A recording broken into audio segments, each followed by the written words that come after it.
Okay. I'd like to welcome you guys tonight. If you can join me for the Pledge of Allegiance. I pledge allegiance to the flag of the United States of America and to the republic for which it stands, one nation, under God, indivisible, with liberty and justice for all.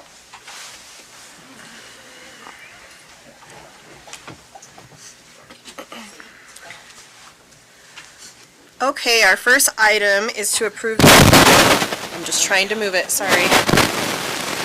Well, that didn't work.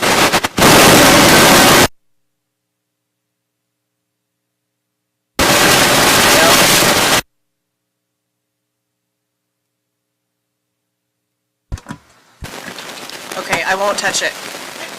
Can everybody hear me? Okay, we'll try this one. Okay, so the first item on our agenda is to approve the agenda. Is there a motion? Second. Okay, second by Josh. Any discussion? All in favor? Aye. Any opposed? Okay, motion passes. Down to item 3, which is our school reports. Do we have anyone who would like to share?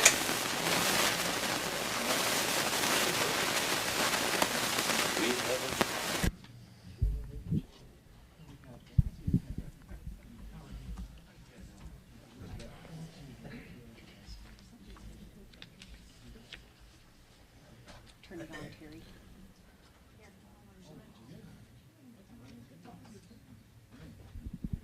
Madam Chair, members of the board.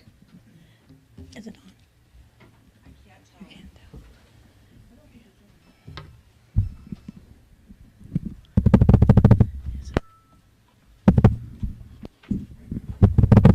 The battery's working. Hello? No, they're not working. Just want me to continue.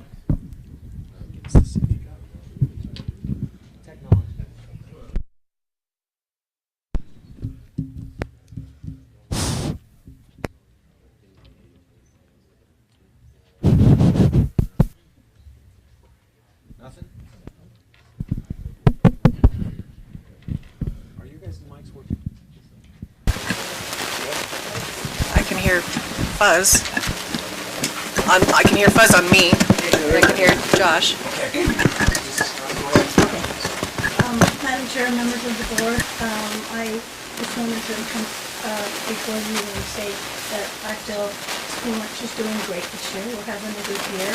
I put some figures together. We are down 73 students from this time last year. The students that qualify for free are down 72. So our free is down 72. Our reduced is up 30 students. Okay, so I did percentages, and last year in October, that same week of 6th through the 20th, right in there, of 16-17, we had a student body of 2,787 children, and we were serving 70% of the student body for lunch. And then the same week this year, our student body is 2,696, and we are down, my percentage is sitting at 74%.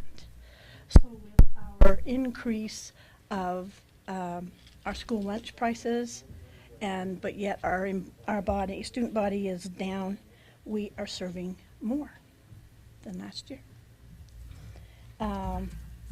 Breakfast is coming in just about the same, and it's hitting about 17-19% I'm seeing here. I wish we could get breakfast up a little better.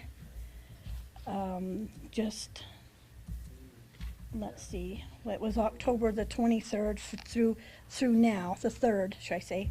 We are still sitting at 74%, so we're holding our own. Okay? Giving us all those numbers. Okay, thank you. That's really good to know with the prices. Can I see it here? Madam Chair, members of the board, I'd like to come and communicate about Rotary's Purple Pinky project. This is a project that the Rotary Club combines with the school district, and annually we do a Purple Pinky drive. October 24th is World, Polio Eradication Day. Purple Pinky goes directly to the eradication of polio. This year, we did it earlier than before. We did it on the week of the 24th so we could link to World Polio Day. We raised just under $700.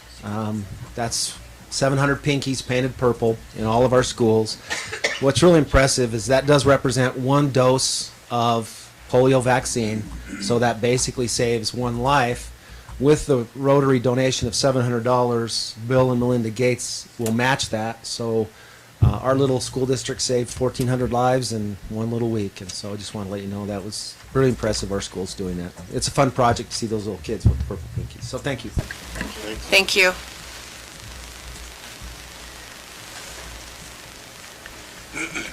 Good evening, Madam Chair and members of the board. I have a couple quick things I just wanted to share. So Teton Science, our school, we take a lot of kids, probably 60 or 70 of our fifth graders this year. It's in May. We did our popcorn sales fundraiser this year and raised over $11,000. So to help our students be able to fund that, because the price goes up every year, about $420, $430 right now a year. So that was some exciting news for us, preparing our kids to go there, taking our fifth graders to BYU for the Student Council Fair tomorrow. We installed, it was an Eagle Scout project from Jen Robinson, one of our second grade teachers. Her student was getting his Eagle project done, and he wanted to do something for UNM Meadows, where he went to school before. So he raised funds to purchase what's called a buddy bench. I don't know how familiar you all are with the buddy bench, but the way the buddy bench works, you put it on a highly populated or used area, maybe out on your playground, for example, and kids are trained that when you're having a rough day, maybe don't have friends to play with, you're sad about something, you go sit on the bench, and other kids get to go be the knight or knights in shining armor and come play with that kid. I know that sounds really silly. I was skeptical too. Okay, they're kids, they might do this, but it's free. Eagle Scout project. It's good for our kids. Even if one kid uses it, good for them. We've had it up for about a month now, and we have had. I just had a playground meeting. A meeting with our playground team this morning, and they said that daily kids will sit on it, use it the right way, be crying. Other kid will come up. Sometimes that kid doesn't want to play yet, but somebody else will come up and try to play with them. And they said that they were excited to report to me that it has not failed yet. So I just thought it was really kind of a heartwarming thing that kids really do. It's mostly our younger kids, our K, first, second graders. They sit on that bench knowing they've struggled with something, got out in a game, whatever it was, and there's kids who are actively looking at that bench to see if there's a kid there who needs a little bit of help. So I thought it was really special. So if you see Mrs. Jen Robinson or her student, her kid, I'm failing to remember his name right now. What's that? Logan. Yeah, Logan. Yeah, if you see Logan, I mean, it was kudos to him. Really a neat deal. And I wanted to give a shout out to our PTA. We had a PTA clothing drive where they were able to pick up a lot of clothes and distribute those to people who need the clothes, need the big 5 items as we call them. And here in Evanston, we were able to host our Wyoming State PTA convention. And why here in Evanston, in this corner of the state? Because UNM Meadows has the largest PTA in the state and makes up a lot of the state board itself. So pretty neat. And what our PTA has done again is they received the recognition or honor or award of a PTA School of Excellence. So that will be now, you earn that for a 3-year period, and there's things you have to do, there's survey that you take, and indicators and things that you need to improve on. And our PTA was awarded that the last few years, and then they were just recognized a couple months ago as another School of Excellence. So for this year, the following year, and the year following that. So kudos to our PTA. We could not do what we do without our PTA. And the last thing I want to report on is at UNM Meadows. So every year, the Wyoming Association of Elementary and Middle School Principals has a summer reading challenge. And we know that the summer slide is a real thing. And kids need to be doing math, they need to be reading, they need to be writing as much as we can help them do that.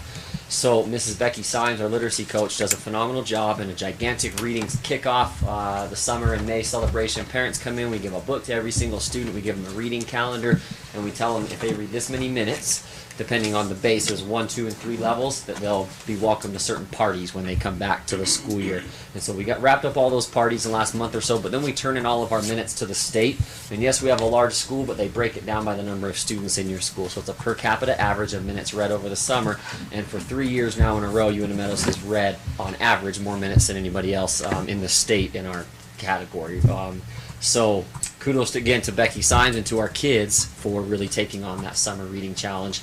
The kids know if you ask them, you won the summer reading challenge, what do you call that? They would all they'll tell us a three-peat. And so we got the three-peat. We're excited about that.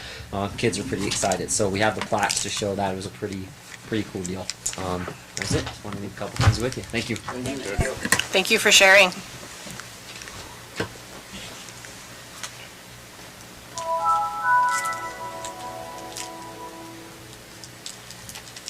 Chairman of the board, board members, Superintendent Thomas. I just wanted to say kudos to Amanda Limford and the music program. And appreciate Sheila coming over to North and being there for the 4th grade program. They take they do theirs on Wyoming history. We're going to have the veterans 5th grade program this coming Friday. We usually start that with veterans breakfast at 8 o'clock in the morning, followed by flag raising ceremony by the National Guard, and then we go right into the program. So we'd like to invite any of those that can attend to come on over. It's a great opportunity, and it's awesome to see the kids interact with those veterans and to see the pride that those veterans have when they go through those songs and they sing the different anthems of the different departments of the military. And so more than welcome to come over and be a part of that and support the veterans. So thank you. Thank you. Thank you. Anybody else tonight? No? Okay. Well, let's go ahead and move on. So we're down to our discussion items. And our first item up is our dyslexia discussion with the school presenting. Is that? Madam Chairman, Mr. Board, what I've asked is Dr. Ingalls and Director Williams to start our discussion on dyslexia. We've been approached by a member of the community, another student involved would like to approach the board after that. So Okay. that's how we'll move. Okay.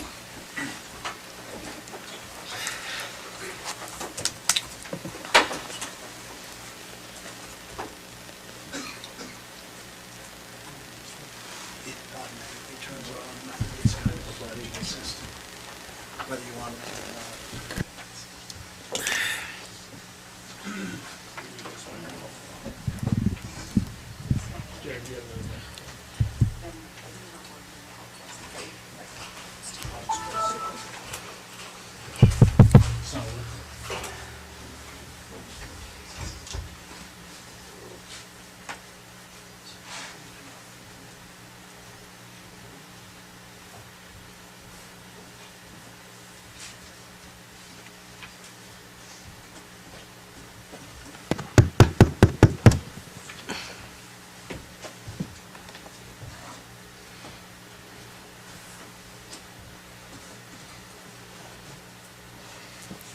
Test, 1, 2. No. Okay. Talk really loud. Teacher voice. Madam Chair, members of the board, privilege for me to take a few minutes this evening and really have a conversation around how we support or continue to support our at-risk learners here in Union County School District Number 1. Supporting at-risk learners is, in every district that I've been in, has been a priority, but it has also been something that is a challenge, and because it comes in so many different ways. Kids have different needs, and trying to meet all of those needs can really be somewhat of a challenge. So we do have some systematic processes that we have in place that we'd like to talk to today, that we try to utilize to meet those challenges and help to streamline that process a little bit. To start out with, we have some incredible educators in our district. who do some incredible things. And they serve kids, they strive to serve kids, each and every child, each and every day. And I'm proud of the efforts that they put forth, proud of the efforts that are put forth by our principals to make sure that learning occurs every day for all children. And so let's move forward. Process and procedural overview. So here's kind of a starting point. A student demonstrates a consistent pattern of performance that is below what would be expected for the grade level. So how and what is done at that point in time? Here's what, as a system, that we do and strive to do. First, you have your classroom-based assessments. F&P benchmark assessment system is used, and that's a deep look at students. That's a reading assessment that goes beyond just maybe a fluency test. It gets very deep. It looks at miscue analysis to see what it is that is causing this child to miscue on words, or miscue even with punctuation, phrasing, whatever it happens to be. But you look at that, especially with words, and what is causing that child to do that. That benchmark assessment system is given to each child, and then a running record is given as the year progresses. And especially for the children who may be experiencing the most difficulty, that running record then is given more often. Some every week, some it might be every other week, etc.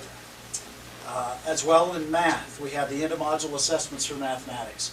Every day there's an exit ticket that's given. Some teachers give it that day. Some teachers wait until the next day to see what the transference might be from one day to the next. But every day there's an assessment that's given to determine how the kids took on that learning of the conceptual development that particular day. Typical classroom has probably the most important assessment that's given is the teacher assessment that's done. And we call it unobtrusive, meaning that it's not something that you say, stop everything, we're going to take a test now. That's obtrusive. Unobtrusive is where the teacher walks during instruction, they're checking to see understanding, they're providing feedback, they're looking to see how the children are taking on the learning for that particular day. Taking notes, we ask them to take anecdotal records and to keep that, to use that information then to see is the child getting better, and what can we do with that information then to improve the learning for each of those kiddos. There's standardized screening processes that we have. The FAST assessment is given in benchmark fashion 3 times a year. It's given in the fall. We don't give it right off anymore. We wait a few weeks. It's kind of like adding water. We want to get the kids haven't been in the summer, give them a little bit of time and give them a little bit of the instruction, and then you give them that opportunity to actually take that assessment. You're still getting a look at some of that summer lag that was talked about by Mr. Daster, but at that time the kids have had some instruction. Some of them have kicked in and some of their reading has improved. So it's not given right away. From that, those kids that may be in need of, according to the assessment, Tier 3 interventions will be progress monitored over time. And it could be weekly, it could be every other week. Those kids who may be in what's called a Tier 2 structure are those kids who, the basic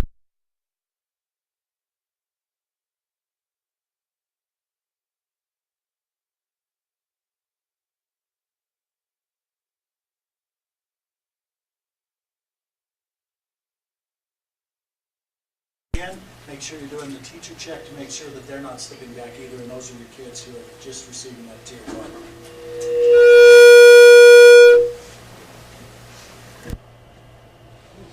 Sorry. The other piece is the white top.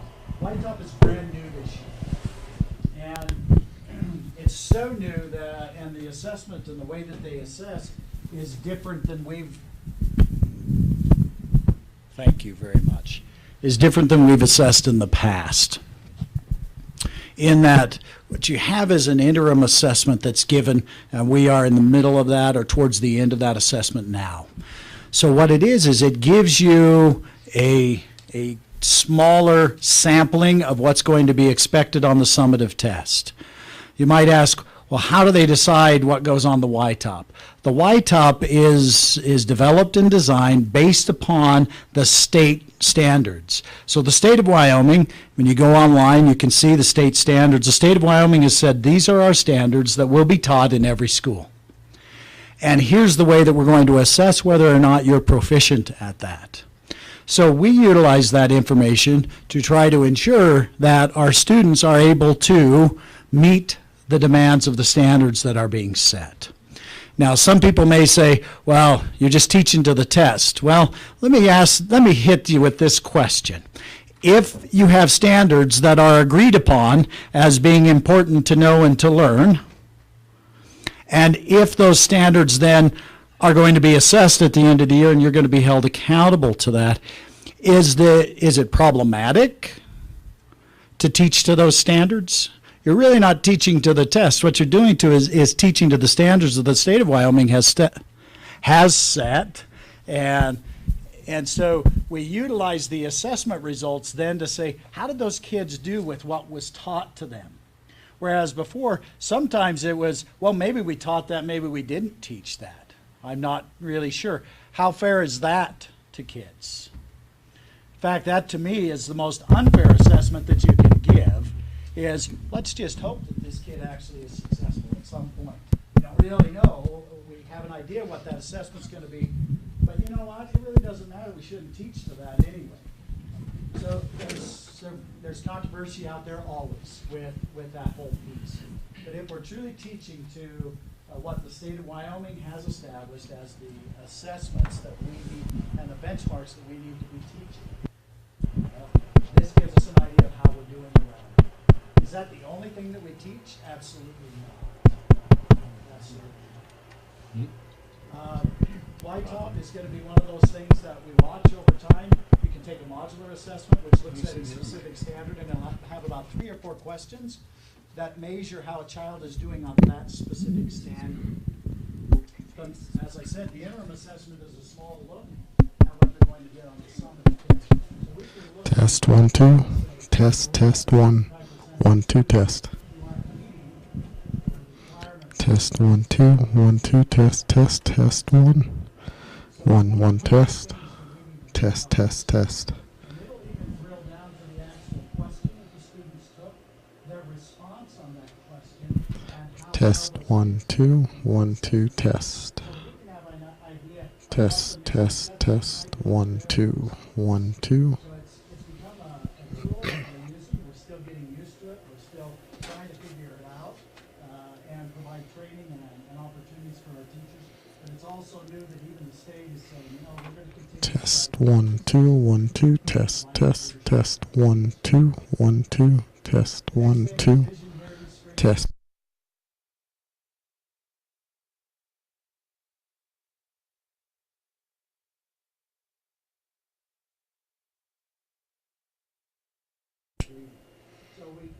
Test 1 2 1 2 test 1 2. That's not only something that we do as a good practice, but it's required under IDEA, which is special. Test 1 2 1 1 1 1 2 1 1 2 test. The next is attendance. We look at the attendance to determine was this child in the seat learning enough. If the child misses 10 days, that's an average. Test 1 2 1 2 test 1 2. It's like we've lost our amp. ELL considerations, we continue to look at the access score, which the access test determines how those students are doing in taking English and utilizing English. And so that's an area that we look at as well. And parents, and this is the hope, the parents are contacted and the information is given to them. And is that sometimes can be problematic? Test 1 2. It's reading. It's hitting that, it's just not getting to here. Yeah. Okay, so what Dr. was described was really our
process never becomes a barrier that way.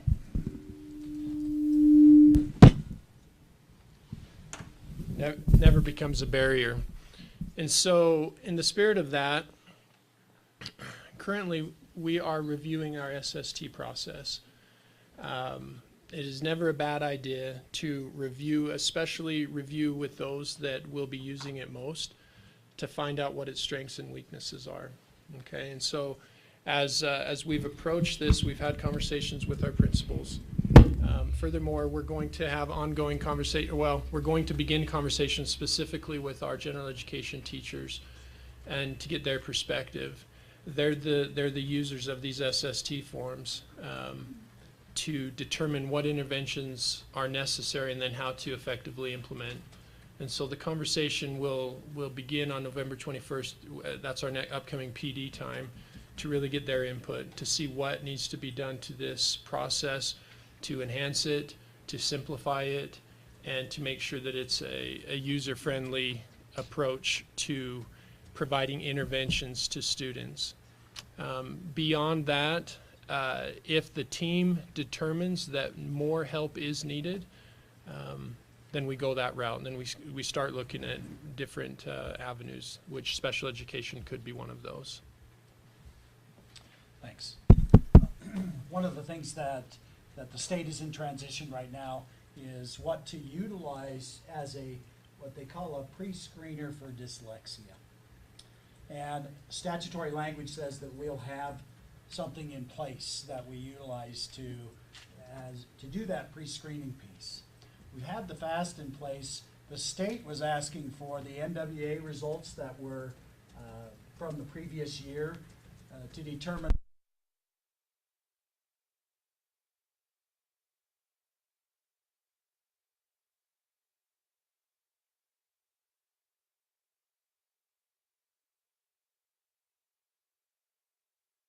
question. You know, we need to know what it is that you are requiring and how we can make sure that we're meeting that. And this year I called again and I said, all right, the NWA is not here. Our new YTOP is not in place. What is it that we need to use? And they indicated that FAST was a standardized assessment, that we could use that as a pre-screener.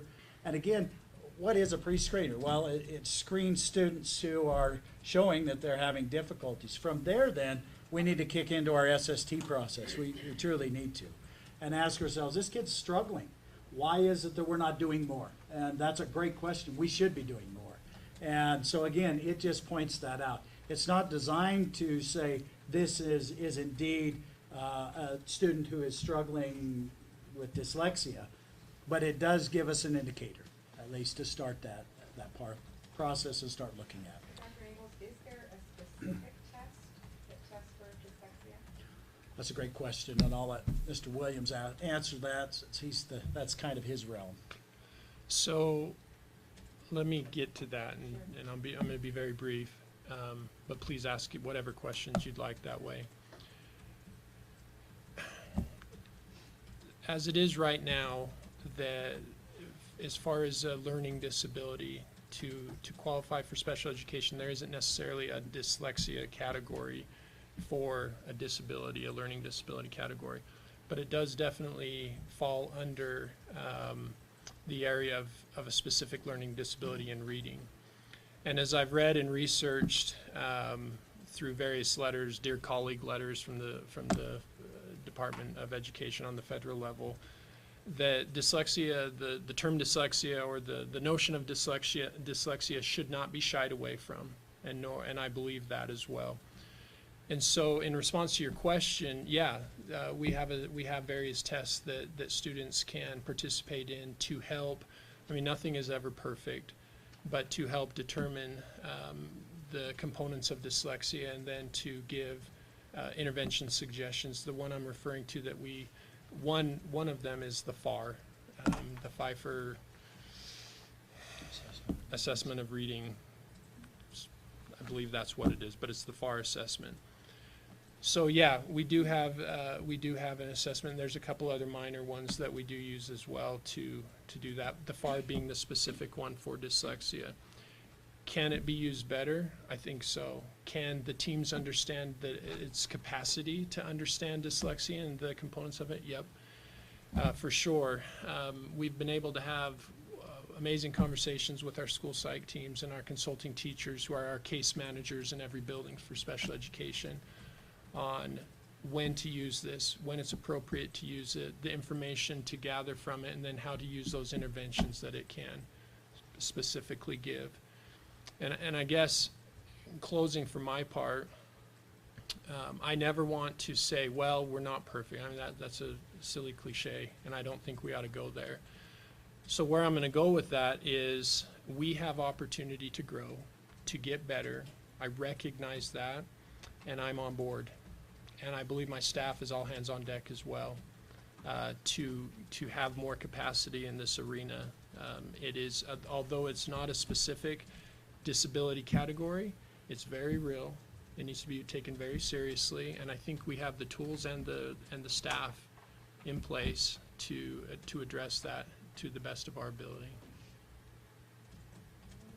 Sure. Are we the only district in the state of Wyoming that's dealing with this dyslexia issue? No. No, if anybody said they weren't, then it would be a lie.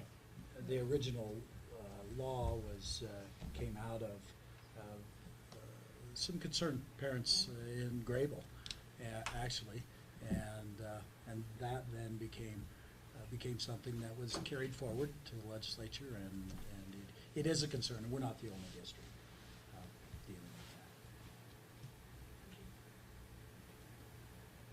that. We also, I reiterate a little of what Mr. Wayne said. We're committed to continuing improvement. We can get better. We know that. Sometimes it's trying to figure out what it is that we need to get better at, and then you define that, and then you provide training necessary. You involve your teachers, and that's what we're trying to do on the 21st, is involve the teachers as an initial step to say, all right, is this too cumbersome, the process? What is it that we need to do? How can we make this better so it's something that is user-friendly, so to speak, and that they can then use and understand and begin to work forward to improve student performance. Okay. Does anybody have any additional questions? Them? No? Okay. Thank you. I appreciate it. Thank you so much. Okay. Let's keep going. And Ms. Dubenval, you're up.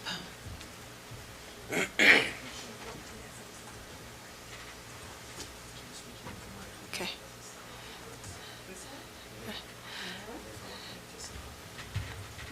And I can keep my mic on I don't know if that's picking up anything, so I'll keep it on. Hopefully that will help. Okay. So my first concern addressing the board, I emailed about a month ago, and I emailed you and Ryan and Sherry asking to have this on the agenda. Not once did I receive a response saying that this was going to be on tonight. So how I found out was that Mr. Bennett had mentioned something to his daughter, who then mentioned something to me, so I could watch agendas for the issue to show up. For a district that's working on improving their communication plan, actually responding to a parent and saying, hey, you are on the agenda, would be a great step. Okay. And I appreciate your feedback on that. I'm not for sure where the line of communication was lost on that. I do know in policy, we ask that public comment actually call in and actually be asked to be put on the agenda, but I'm not for sure where we did not get back to you. But I do appreciate you bringing that up, though. Okay. So then my other question, we do have amazing teachers in our district. They said that, and I agree that they're very good. However, I don't know that teachers actually get that much education on dyslexia in their college programs or in their university programs. So my question is, how much focus or emphasis is there on any sort of specific learning disability? Are you saying in general? Service teachers, or are you saying here? So the average teacher in our school district, any regular classroom teacher, I would say that they're... how much should I expect them to know? That's a really great question. Some of them, depending on their experiences that they've had in the past, may go and do some of that learning piece. We built in some strategies of what is an effective reading progression for children. They understand those processes, and we continually build upon those. And what should be in an effective, the components of, and research-based components of an effective reading program. But as far as dyslexia itself, I'd say we probably have not spent an inordinate amount of time in that particular subject. Okay, so some of the research, depending on where you're looking, says that an estimated 15 to 20% of the population in the school district, or in any school in the United States, is going to show symptoms of dyslexia. And about 6 to 7% of your special education population has a specific learning disability related to reading, which is how the DSM is now classifying dyslexia with their new DSM-5 update. So, given our emphasis on Tier 3 for MTSS, why has that not been a bigger focus, if that's where we're trying to target improving that bottom 5%, and we're estimating that much? And I can tell you that currently we have a consultant who comes in specifically for that particular reason. And she's working with all of the staff. She's provided in-services, at least at 3 of our in-services, and has provided summer training that we've opened up to teachers and given them that opportunity to take part in it. She'll be in district tomorrow. Be great to have you spend some time talking to her. She's incredible. What we are putting together right now is that whole reading progression broken down: kindergarten, 1st, 2nd, 3rd, 4th, 5th grade. And in there, each of those particular pieces of that reading process, there's an assessment that will be tied to that, and specific interventions that will be tied directly to that teachers then can take and start to utilize. So it's a direction that we're headed. So great question, and I'm glad you asked. Okay, on our screening with your slide that you had up, you had a whole list of great things that we do. We do all of this screening, and the district certainly has plenty of testing that many parents have pointed out. But my concern, specifically with my daughter's situation, is that we do all this testing, but we just dismiss the scores. So often I was told, yeah, she came back in the 4th percentile in her FAST test, but that was probably a bad day. Or that test is given by a person, maybe she's just shy. Or, we don't really like that one. So we're not going to worry about that this year. But 3 years of that, and we dismissed every single score. Consistently in reading, scores are poor, but we just, she'll be fine. We're not worried about it yet. Or even better, you go to parent-teacher conferences and you get reports and like, oh, math is really great. She's doing really great in math. But when you finally push and say, hey, I need those scores. I want to see what really great is. That's her strong subject. And they come back and 37% on one test, or 50% on another, or 40% on another. You're like, oh, maybe that wasn't the most honest thing you could have said. She's doing really great in math, isn't a 40%. So in our parent communication and our screenings, at what point or at whose discretion do we dismiss these scores? Or do we not triangulate data and say, oh, all 3 of those are bad? Like, how did we get 3 years into a process? And it's not just Aaliyah, it's multiple students. Other parents have come to me and said the same thing. So how do we get to the point where we do all this great screening and it's not a big deal? So what's your plan? If I can speak to that, that's one of the critical reasons that we're having these SST conversations with our building principals, coming with our teachers, because it is not acceptable to sit with or dismiss critical data points, and nor is it best practice to have one specific teacher make all of those critical components. It takes kind of a village scenario there, and so that's why I think we're very committed to understanding our teachers' perspectives and getting our SST process. Because again, that's not just how we get to special education, that's how we problem solve around students' needs, based on the data points, based on the past assessments. Now, I have high hopes for Wyckoff information.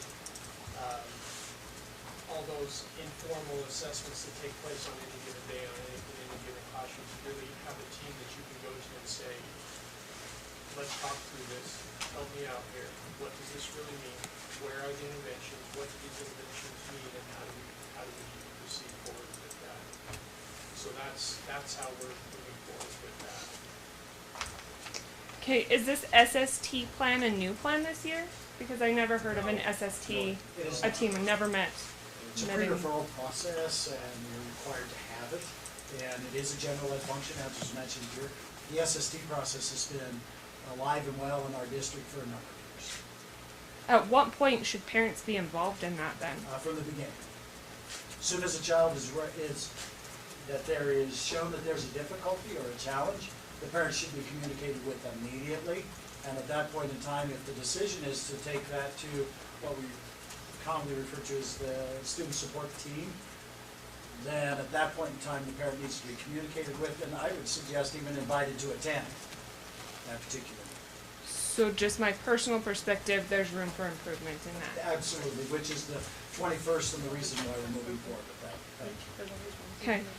So another comment you made that I'd like to respond to. You said in parent contact that your hope is that we're being involved and communicated to in all of these issues, that that's an expectation. But there's a very big difference between a hope and an expectation. In my experience, it's been more of a hope.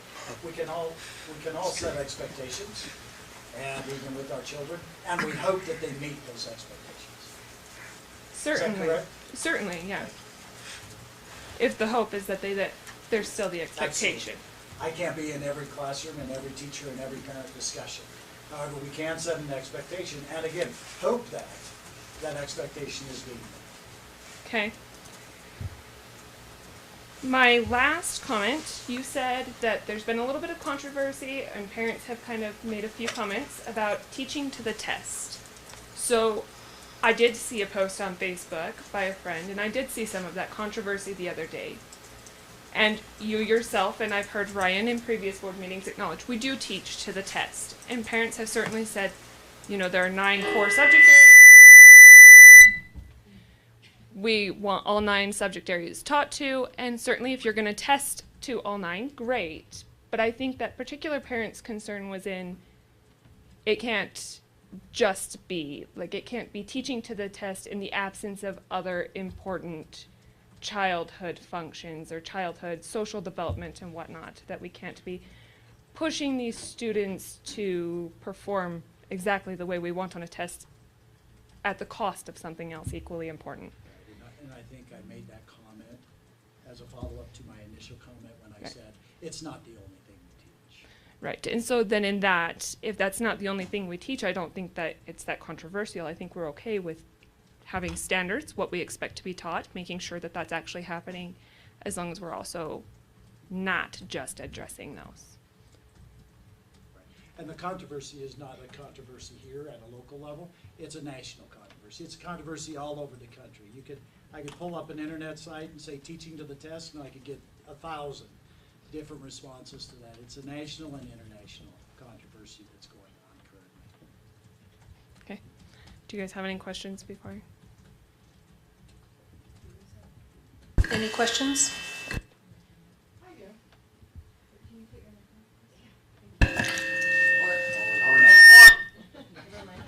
Maybe just talk. It's a difficult subject to understand unless you are a mother with a child with this dyslexia. But just sitting here and listening to the conversations that we're having right now, you're expecting our teachers to learn through the programs that you're setting up to spot a child that is struggling with dyslexia. Am I right so far in what we've talked about tonight? So I would say we are helping to guide teachers to understand when data is presented, what that data could possibly mean. Okay, but by no means are our teachers an expert in this field. What's happening with the rest of the districts that are struggling with dyslexia? Why aren't they bringing somebody in that's got more knowledge than our teachers having to deal with this on a day-to-day basis? I'm really confused. I don't understand why we are having to educate teachers in addition to everything else that they have to be educated on and everything else that they have to do day-to-day to be able to spot dyslexia. Why don't we have somebody coming in and doing this that's an expert in the field? Is it funding? Is there no money to do it? Do other schools do it? I mean, we can't, you said we weren't the only district that's dealing with this. What are the other districts doing? There's always room to bring somebody in, and yeah, we can look into that. where we also have a lot of resources. We have some phenomenal school psychologists that have been, I've been talking with a community member that really recommended that some of our individuals go to this specific dyslexia training. Well, our individuals have been there. And our school psychologists have been there and have listened to this individual and have some of their resources and various other individuals. And so it is our opportunity now, and I've been meeting with our school psychologists and our teams that way to say, okay, and this is where my knowledge of the FAR assessment came from. Right. How do we take this critical information? How do we get it out? How do we expand it? Who do we need to bring in beyond that? Who do we need to send out to get some of this? Okay. It's a worthy process that we are in. Madam Chair, if I may, to give an example of how this process should work in the real world, and hopefully it works younger than later. As a teacher identifies that a student is struggling, and that's the data that we're talking about, they can go to this team, this SS team, and ask for help. Help, what I'm trying is not working. They try different interventions. This team makes some suggestions. If those interventions do not work, then they take the next step, which is to be tested for special education as an exceptional student. That's where the experts come in. That's where you get to specific learning disabilities, which dyslexia is one of thousands that we're trying to screen for. So, Kim, you're right on a good I totally point. appreciate that, but how do you take everything that we're talking about here and explain to the poor student that didn't have the teacher come forward, or the person that was supposed to come forward and say, your child's having a The difficult. only way we can explain is we need to get better. And I get that. We I'm need not to saying, tighten I'm up not on trying our to knock process. anybody, No. but I mean, that's a really So- hard thing for a parent to take when Oh. their child has been dropped. I understand. What happens So is this slip through the process crack. that we're seeing tonight is supposed to prevent that. This is something that you implemented, It's in place to present that and was in place at the time. but still got, Yes. but we still got Yes. lost a child. Which is why the new emphasis and placing it, thank you.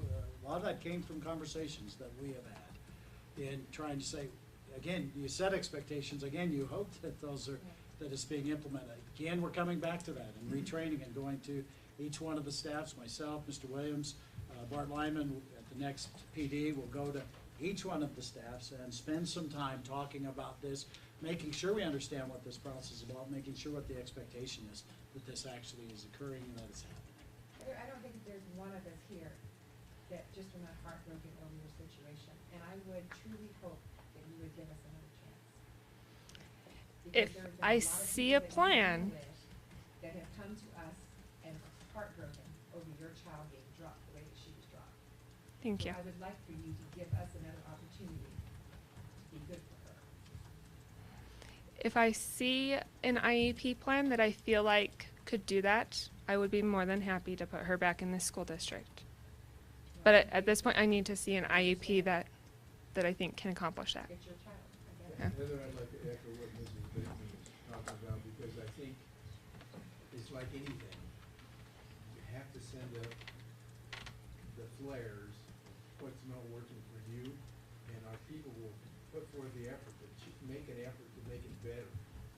And we need that chance, because dyslexia is something that we don't talk a lot about, a lot of people don't know a lot about it, and it's been in the background, a lot of things. I've got a brother that's got it, I've had some issues with it, but it's not something that's really popular. And you brought this out now, I think we'll make an effort so that we can identify this issue, but I think what the other issue is that we've got teachers that may not have the training or anything, but they've blown off some of this stuff. And that's what their issue is. We need to nip that in the butt so that those teachers recognize there's an issue and they do something, send it up the ladder, get something done on it. I think let's help, we'll get this something done. Good. And I do believe that Dr. Angles and Matt, they're the ones that came to the board and told us what was going on and gave us the background and the breakdown. And these two gentlemen truly do have your child's best interest at heart. I do see that they're making a lot of effort, and I'm glad that the psychologist went and listened to Dr. Kilpatrick on the dyslexia at that conference, and It I'm wasn't this current one, but they have. the last one. And I hope that you guys are able to make it to that Rocky Mountain Conference that Lucy's talked about, or at least invite Lucy to work with teachers. Okay. Thank you. Mrs. Barker, did you have something? If you want to go ahead and come on up. I can't spit it out. Oh, sorry. Get closer to the microphone that is actually working. Two things. One, I think that in the school's defense, it's hard to find someone to work on dyslexia. I've had a couple kids now that even down at primaries, I'm struggling to find good, solid professionals to help us. And number two, with the teacher comments, I think some education on how to talk to parents. Because I know it is very hard as a professional to sit down and say, your child's behind, your child has bad speech, your child's obese. It's very hard. So I don't think that the teachers are intentionally brushing it under the rug. I think it's hard to open up that communication and say that and say, Yes. your kids feel at you. So maybe doing some teaching on that with some of the teachers too to open up that. Have you noticed these little things? Even with us, like obesity, it's so hard to tell parents. Right. But I think teachers are kind of nervous about saying it. Teachers in this district, I taught in this district for a long time. It is a hard thing. You give a kid a D and run into their parents at Walmart. You know, you may not get out of it. I mean, it's, you know, and so what has happened to teachers over the years is they don't get D's. You know, you can see that in the way we grade, and I know Merle's working hard to get it back to where, you know, when I went to college, we had nothing on dyslexia, you know, as a prepared teacher. My sister experienced it first, so we did the E's pointed different directions, so she was diagnosed at a very early age, so the school didn't have to worry about jumping in on it, but it's a hard thing. There was no training for it. In my years of teaching, we had one seminar on reading, and I had a speed reading course in college, so I was exempt. Can you believe that? You know, from how to help kids with reading, and also, if they get to the level that I was at, and you're seeing them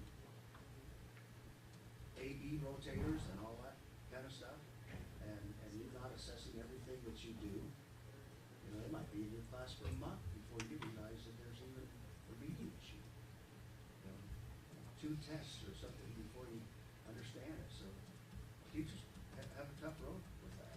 I'm not excusing bypassing kids. We should never do that. But it is a hard thing to recognize and jump in on. But we've got to get back to the old bell curve, 6%, or whatever it takes to be able to talk to parents that your kid is average, you know, or your kid is below average, and be able to get them to understand.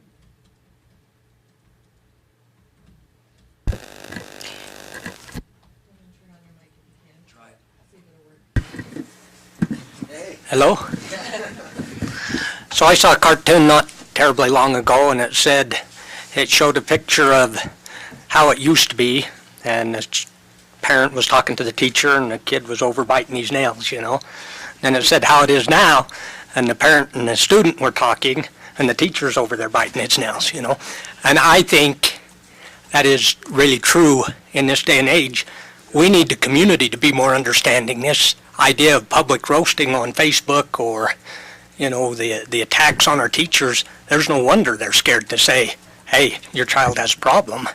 We need some understanding and some help from the community to get some positive vibes for our teacher. Nobody wants to be hung out to dry. Madam Chairman, I'd also add just the typical, we are talking about an issue that's nationwide in terms of teacher preparation. So teacher preparation is basically, you get 1 year of education classes. In that 1 year, 16 credits, you're talking 1 typical credit on exceptional children, 1 on assessment. And it's getting better, and we're focusing a great deal of our time, and you've heard it, it's not a positive thing with our staff, on data and how to read data. That's why we're doing it, is how do you assess this? There's no way they can access all learning disabilities or all exceptions for kids, but they can recognize there are patterns that they need to communicate with other specialists and parents. And So when you hear data, we have to be data-driven. We need to get better at it. And when I said we need to provide that kind of training to our teachers. And that's ongoing. But I still think that our teachers are here to teach and to do what they do, and I get that they'll be the first ones to pick up a learning disability. But I think it is unfair to expect them to educate themselves on how to spot just by tonight dyslexia. It's just that's hard. They can't, but they can spot patterns that they're not. But if we have a program set up like you've talked about, I think it's gonna make it easier for them. But I don't think that we can expect them to be the experts because they're not. No, and that's In my opinion. in my message. The other part of that is, remember that through this process, we do identify anywhere from 12 to 15% of our students with exceptional needs. I understand that. And Wyoming, I guess I'm proud that the amount of money Wyoming spends on exceptional needs students. People move here because of what we do for our special needs kids. And we've recognized it to Heather, this is a horrible situation. One's too many. And we begged her, give us another shot. We all have. And I think her response is great. When you guys are worthy of my kids, we'll give you another shot. So we need to make sure we can do that. So it's our effort to do that. And if I can say, we have the opportunity to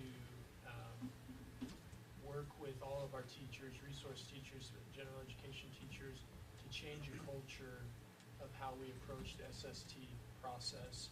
Because I know in some teachers' minds, the SST process is a barrier to help. And we have a chance to change that to the SST process is an opportunity to gather around the best minds of your building and get help. And then make critical decisions to move forward with other avenues of help, such as a referral to special education, where you get, where there's potential for more in-depth expertise that way. In the same breath, that expertise, I don't ever want to say, you're not in special education, don't ever talk to our school psychologist, don't ever talk to our speech pathologist, because they're too amazing to silo. And so going back to that culture statement, it's a great opportunity right now to break some barriers, break some misconceptions from the community component to our staffing component, and allow this team to function well. We have never been poised better with more good information on our students to make good decisions on interventions and how we support our kids that way. And shame on us if we don't take advantage of this, because we have the right people, we have the right support, and it's a great opportunity right now. Well, I do want to thank everybody for the conversation tonight. This really kind of sheds light on a lot of things. I do want to share that I am I have a lot of faith of the way that the district is moving and their dedication to make improvements, to be better, to be the best that we absolutely can be for our students. As a parent of a student who struggles with dyslexia, I know firsthand, how difficult it can be, and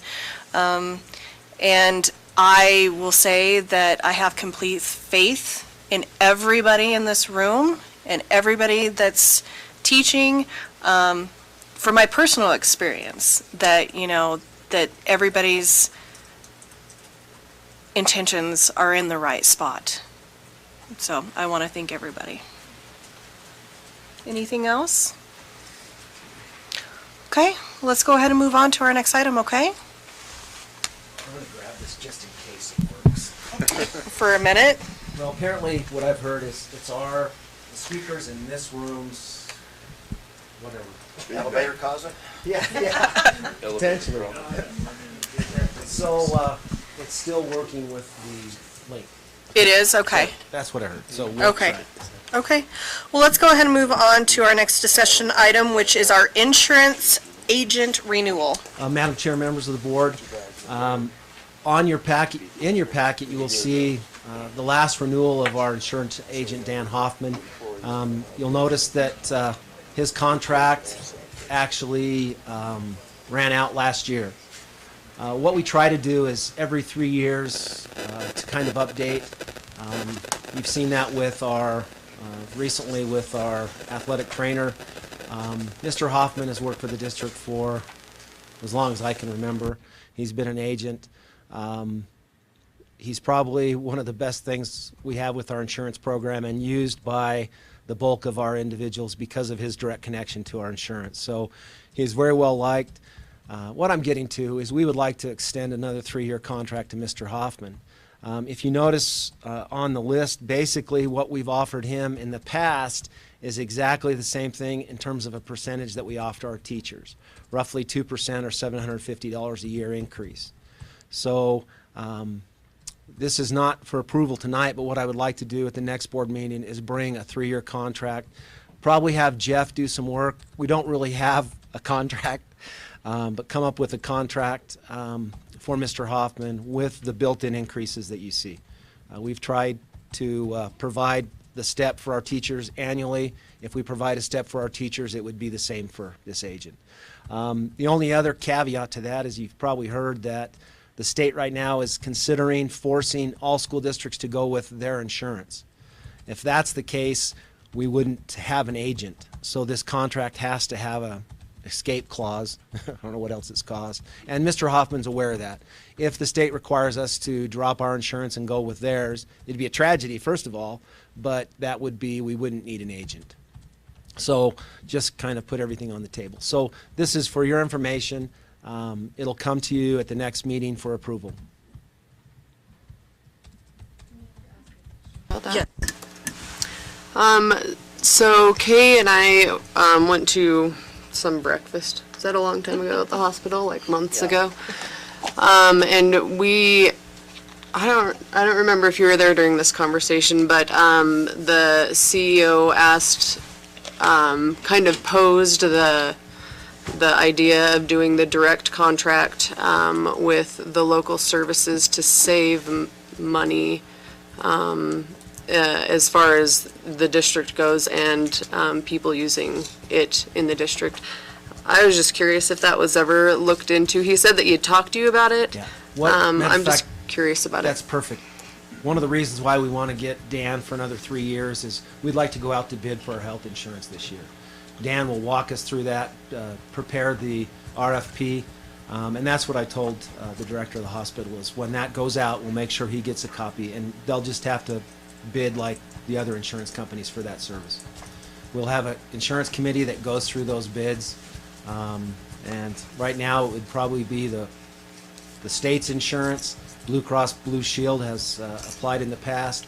Aetna, what we currently have, and that's typically the only providers that look at this side of the state, and then the hospital with their direct service providers. So Blue Cross, every other time we do this, say yay, we'll bid, nay, we won't bid, so who knows?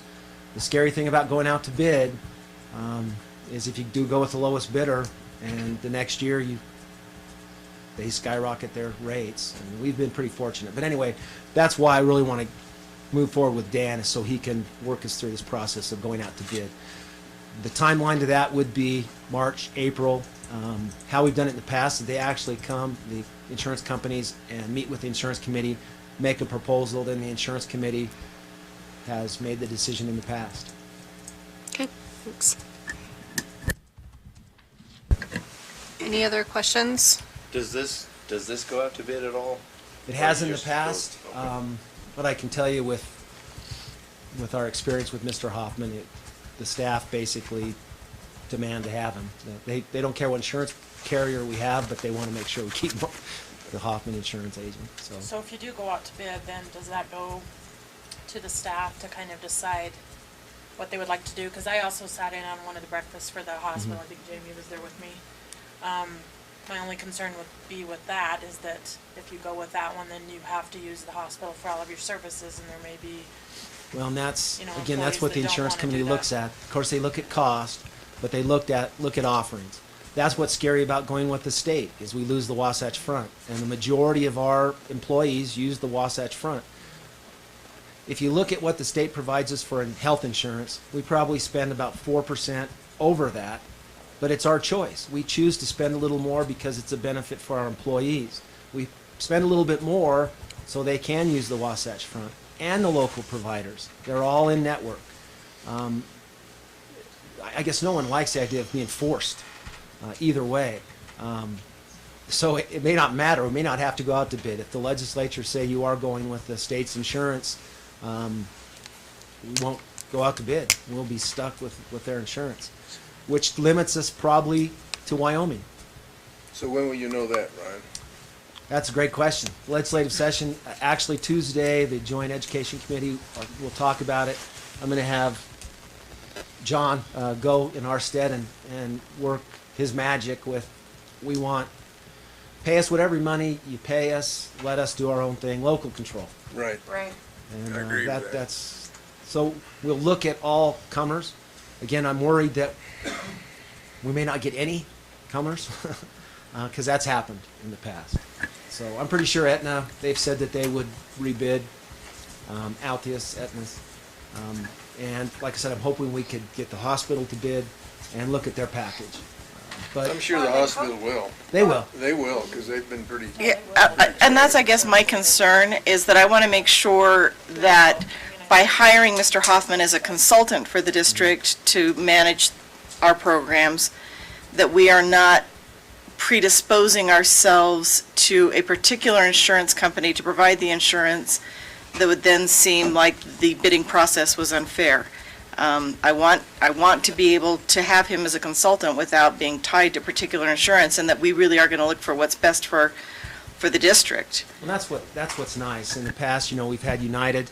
We switched to Altius, which went into Aetna. Dan's independent. He works for us, and I trust him with the RFP. He's an expert with that. He'll meet with the committee and ask, what do you want?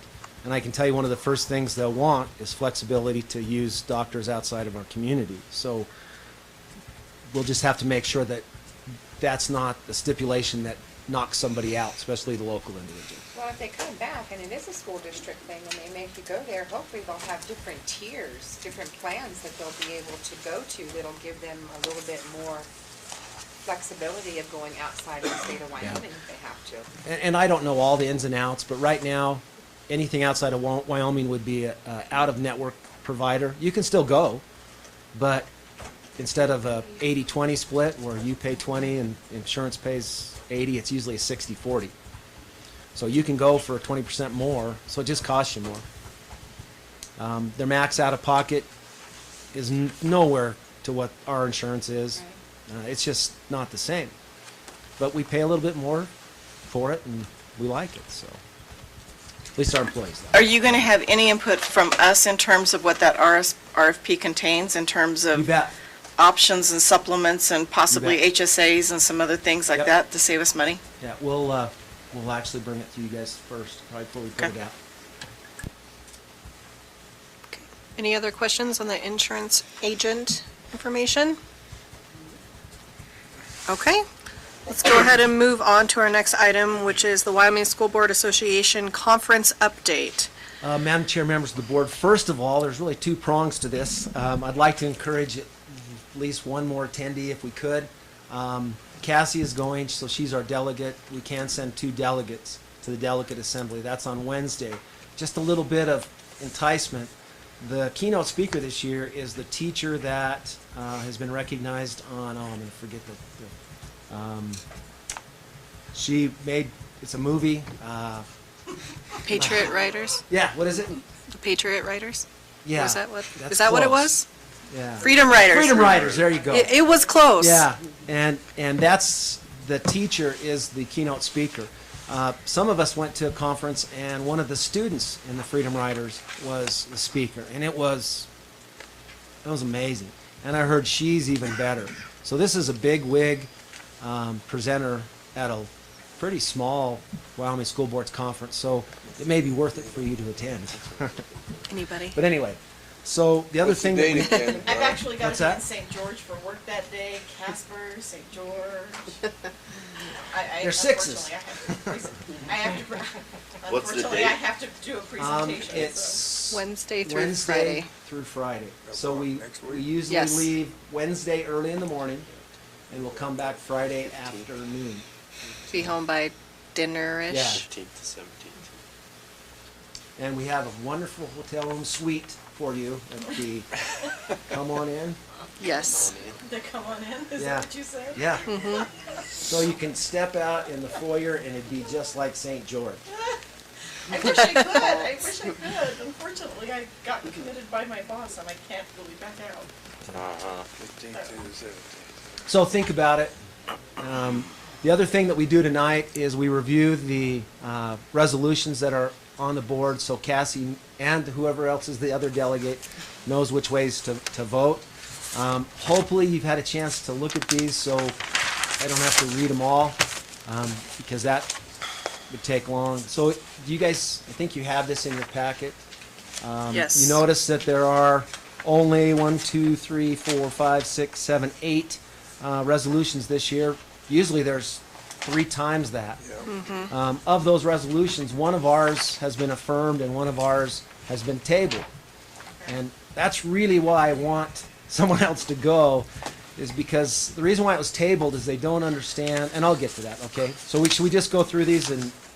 Yes, Okay. let's. So this is definitely the Reader's Digest version of all these, okay? So the first one is use of rainy day funds. In other words, the resolution is cut loose some of the savings and fill in the gaps of financial shortage this year. That's what the Wyoming School Board is suggesting.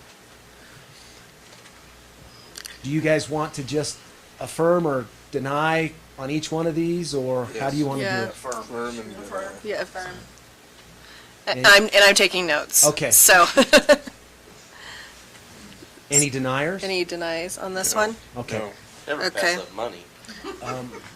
Okay. And the Wyoming School Board, recommends that we affirm it, so. So what's in that fund? Do you have any idea? Ready? It's billions. Really? Yeah. Yeah. I can tell you the scary thing is that if you used 100% of it, it would only cover 1 year. But they're not talking about 100% of it. They're talking about 200 million. 200 million out of $1 billion, that's still significant. So it is not a little thing. But in our state, it's raining. And if it's a rainy day fund, it needs to be used. Yep. I didn't really mean to. That was my bias, sorry. But you guys already affirmed it, right? Okay. Yep. Okay. Okay. The next one, which was not, is support for computer science. And this was, there was no recommendation. So just a little bit about this. This is actually before several committees right now. Support for computer science. Now you'd think, well, that's a no-brainer. What they're talking about is adding computer science as one of the requirements in the basket of goods. You guys can help me on this, make sure I get it right. In other words, it would require us to teach computer science, not be a vocational track or an elective. Their thinking is that computer education is really where things are going in the future. I can tell you that computer engineers are in high demand and they pay quite well. The challenge to this is we're in a period of downturn, no more money, and they're talking about adding credits to the graduation requirements, which means you have to add staff. We're probably fortunate enough, we probably have a staff member I think we have a staff member that's certified as a computer science teacher. Guess what? There are not too many computer science teachers willing to teach high school and middle school because they make a pretty good living in the real world. So that's what the worry is finding computer science teachers that are fully certified. In addition, to address the shortage of computer science teachers, the PPSB is trying to figure out an alternative certification for computer science teachers. But as Ryan indicated, for us locally, we do have at least one person that's certified to teach that, but if it's a graduation requirement, that means every student has to go through that, and one teacher, as you well know, Dave, one teacher in the required classes doesn't cover it. No, it You have to hire new staff, additional staff, to be able to meet that expectation. Right. So it's not that it's a bad thing. I think it's a good thing, and I think Wyoming School Boards is being very political on this one. Is they're not taking a position. I'll take one. To me, again, I guess I better not put my bias. Yeah, we need to decide how we're Yeah, gonna stand on it. how this will work is, since it is not one that's affirmed, it has to come to the floor, and How do we know 6 what they want? delegates have to want to have a discussion about it. So Cassie needs to know if you want her to stand up and say, we would like to affirm this, or leave it where it's at. Okay. You got that, Cassie? Does that make sense? It It does. doesn't say anything about computer science. Because they don't. I mean, on its face, as a policy, I am in favor, obviously, and as we progress and go through with our technology, I think it's, as you said, a no-brainer, but I also don't want to set us up for failure because we can't meet the standard in the curriculum. And afford it. So if they're asking for the policy, I need to turn myself Oh, off. sorry. If they're asking for a policy recommendation, then I would say, yeah, I'm in favor of it, but the nuts and bolts of how to get it funded and how to get it implemented may be a challenge for another day, so. First one passes, then you get past the second. Yeah, if they cut loose with the rainy day, maybe that helps, exactly. Good, Josh. Right? You know, that's the exact point is, okay, the graduation requirements are set 17 and a half. Do you go with 18 and a half now, or do you give something up? And what do you give up? Because you'll see other things in here that they want to change some of the graduation requirements for the Hathaway. So it's a conundrum, I guess, is do you add to the graduation requirements in a time where you're cutting 3 to 5% of every school district? It's a challenge. So again, do you want Cassie to bring this forward to discussion, or do you want to leave it where it is, or do you want to deny it? I want to deny. Okay, so we have a denial. Deny. Okay. That's fair for now. I would deny it. Deny for now, I think, until we figure out. I think they will come up with Deny? a better plan eventually. Right now, Okay. it's a real popular thing, and there's a lot of momentum behind it. But honestly, they don't have, at the WDE level, they don't have all of those processes in place yet to really make, in my opinion, policy regarding. Well, I think it is setting us up for failure right now, because we just can't implement it right now. And you, Not to say that, let's not keep looking at it. you look at but- natural consequences. You guys saw, we had kindergarten students last year show you coding and robotics. Those kids are going to continue to progress. By the time they get to middle school and high school, we're going to need teachers that can take them further.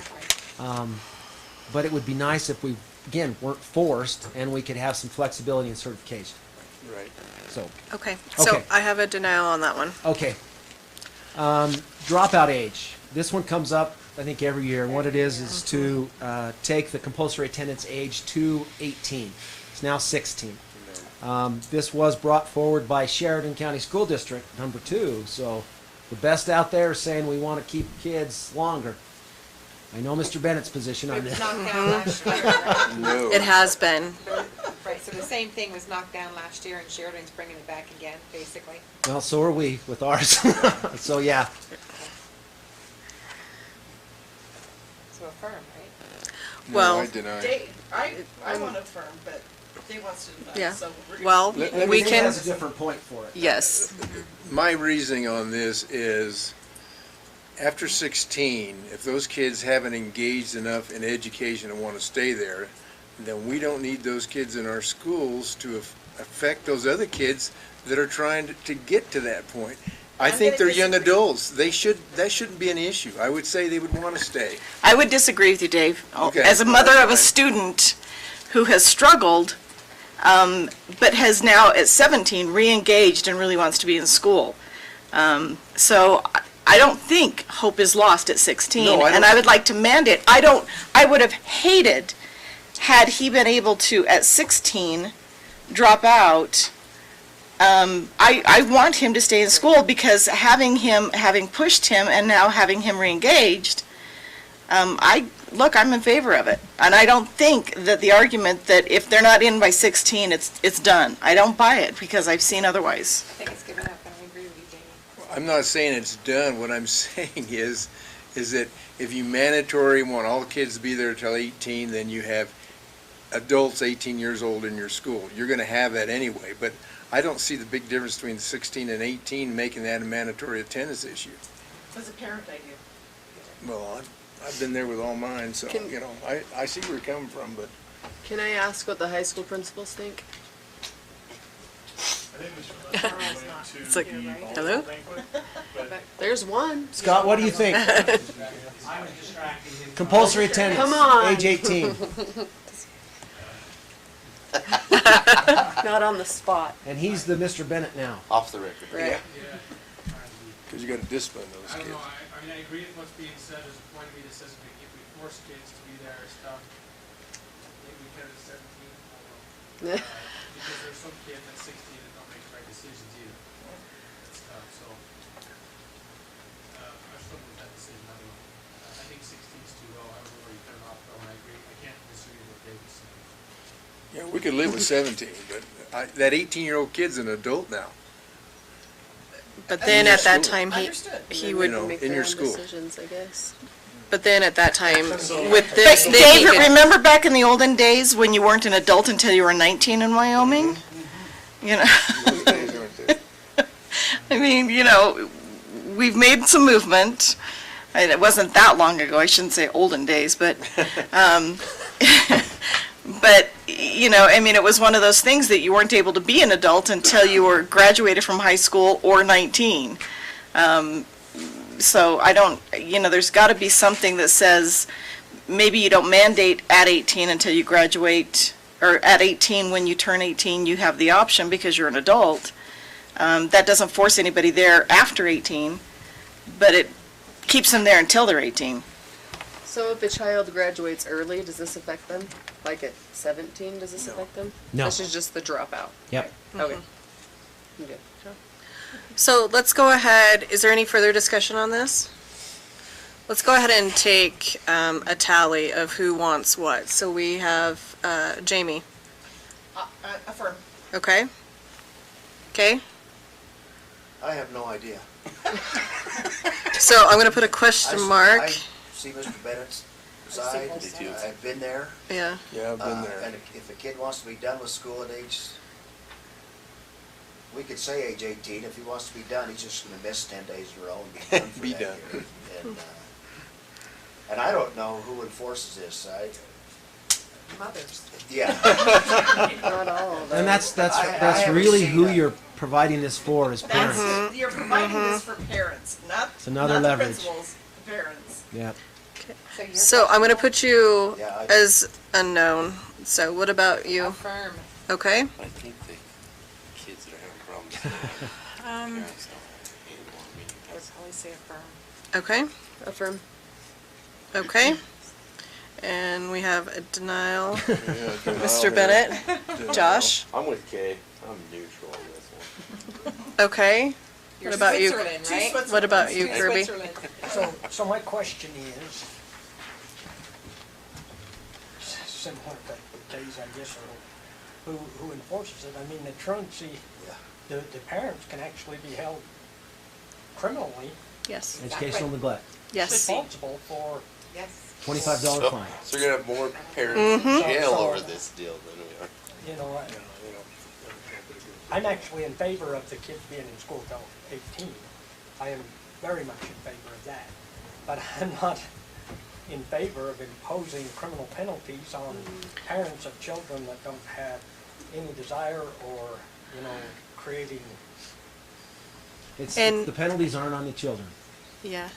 Right. The penalties aren't on the children. It's on Yeah. the, parents. yeah. And realistically, you know, just knowing the community, realistically, those concerns would go through the juvenile court system over the criminal court system, which is a non-punitive court. Civil remedy, though. And it is really trying to get to the root problem of what can we do to help so the kid is going to school.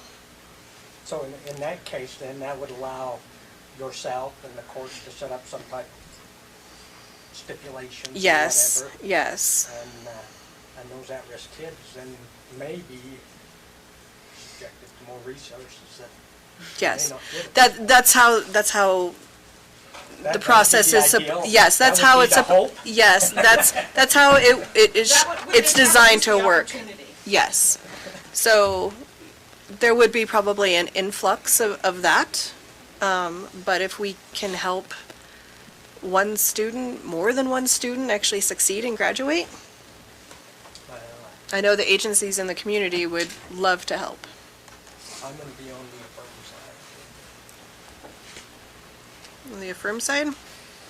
Okay. So we've got 6 for the affirm, so that passes. Okay. The next one is no pass, no drive.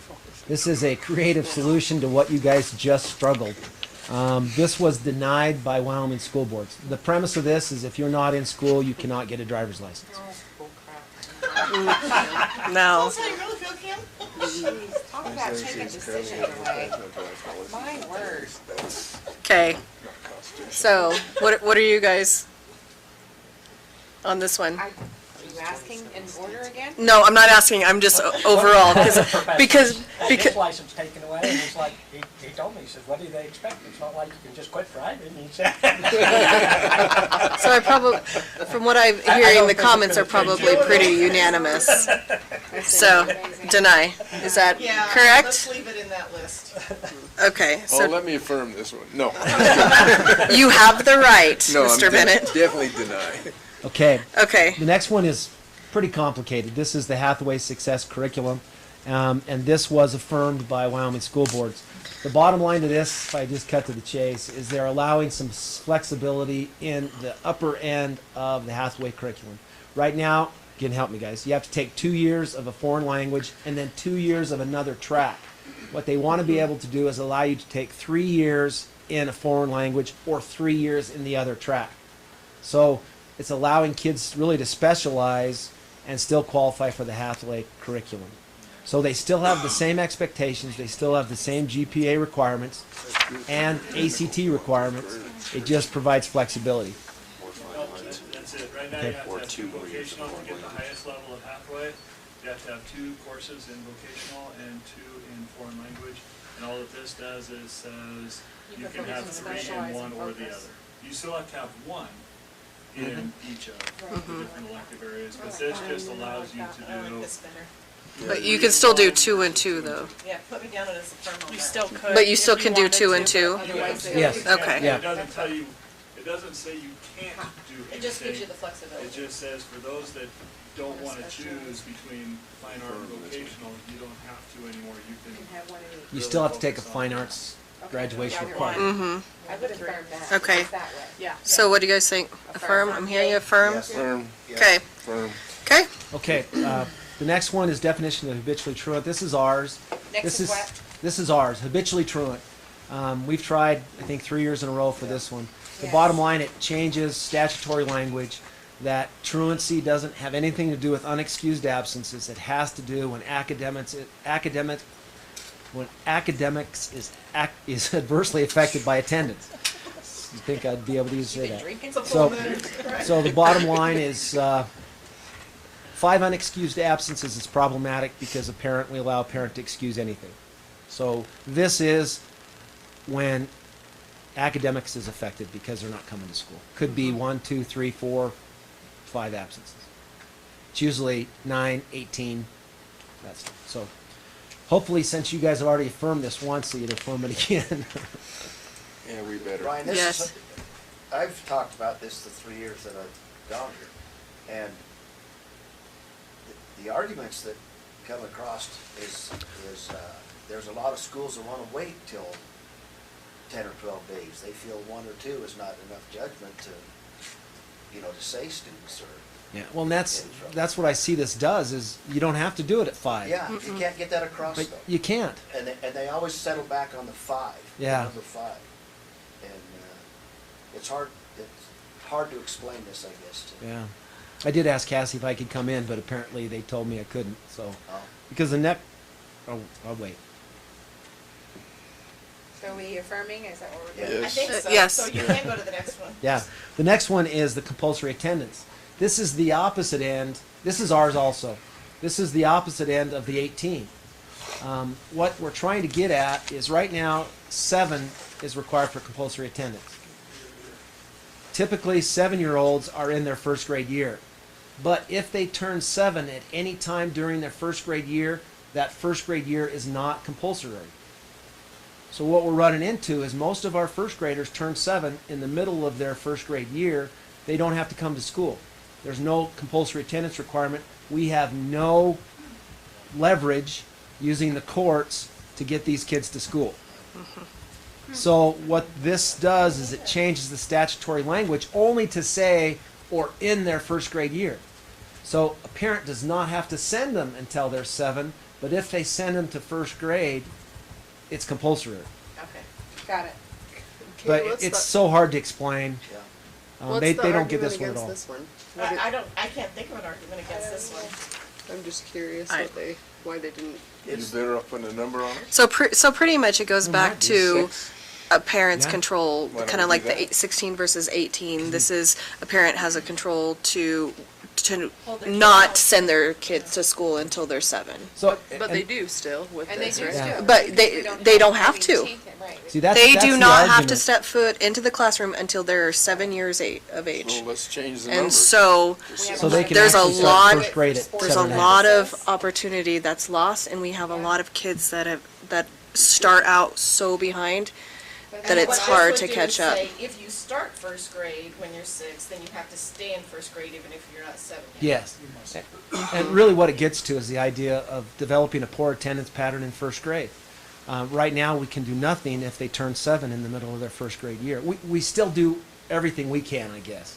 But going up that chain in terms of the next step behind our 5-day letter and 10-day letter is the county attorney, DFS. They can't get involved. And it's unfortunate.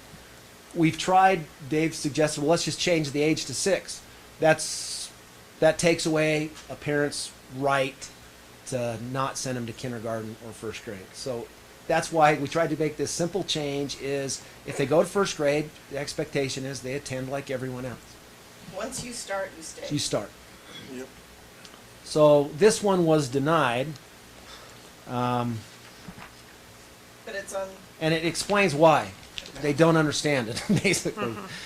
There was no one there to explain it. So Cassie and whoever else is going with Cassie would get an opportunity if 6 districts Sounds affirmed like you it. should go, Ryan. I can't. He can't be in there. There has to be a board member as a delegate. Yeah. Yeah, and we can have 2, and so that's 2 is better than Should 1. have 2, should have 2. Because You're retired. You get 2 paddles. I've gone 3 years in a row. So can I hold up 2 paddles? Is that what I'm going to be expected you get to one do? paddle, it's 2 votes.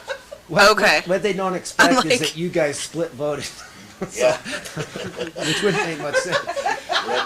One affirm, one deny. Well, That was funny. So, I don't know, I think Josh should go. I'd love to. so what do you guys think about this resolution? Who's gonna work? Wanted to explain properly, but I Yes, think it it makes makes sense to sense. everybody, but it I is prefer hard it. to explain. I it. mean, Well- I think if you have once you start, you stay kind of philosophy, that's easy to explain and wrap your head around and say, oh, that's a really good idea. yeah. What, and I have never been in another school district in Wyoming. I've been in several in Utah. Typically, on the lower end of attendance, they don't pursue it. In other words, they won't take it to the county attorney. We've kind of made a stand as a district that we need to do everything we can. It is educational neglect if you're developing an attendance pattern that is poor, which means anything over 9 days absent. And some districts don't do that. And so to them, they don't even know this law. They've never tested it. We have, and it's unfortunate. So, So what do you guys think? Affirm. Affirm. Okay. Firm. Yeah? Okay. okay, the next one is preserving instructional time and practicing fiscal responsibility.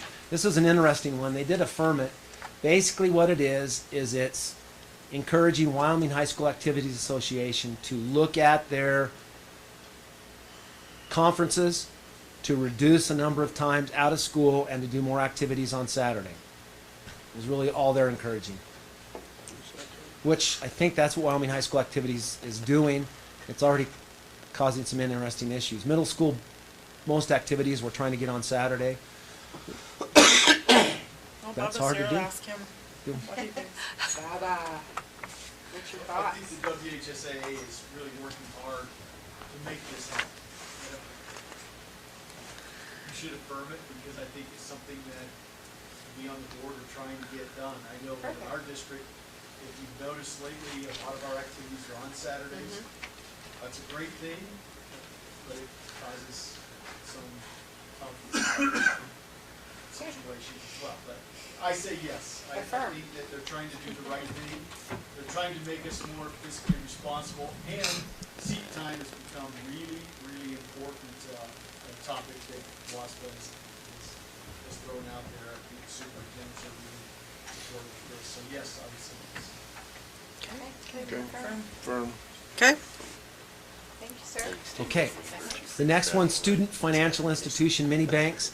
I am definitely not an expert on this one. What it sounds like to me, this allows high school to develop a banking institution for the use of their students. Probably as an educational structure. It's done in other states. Wyoming doesn't do it. Basically, the school district is responsible for everything. But if you read through it, they give you a sample policy from Montana. Right now, our statutes don't allow it. This was affirmed. There's really not a lot of explanation to the policy. We respectfully request that Wyoming State Legislatures introduce legislation that specifically defines and endorses the formation and operation of student financial institutions in Wyoming. I have included the Montana statute. So, bless you. Sorry. Everybody knows it's me. So, Have many banks. anybody have any experience with student banks? I don't understand what it is.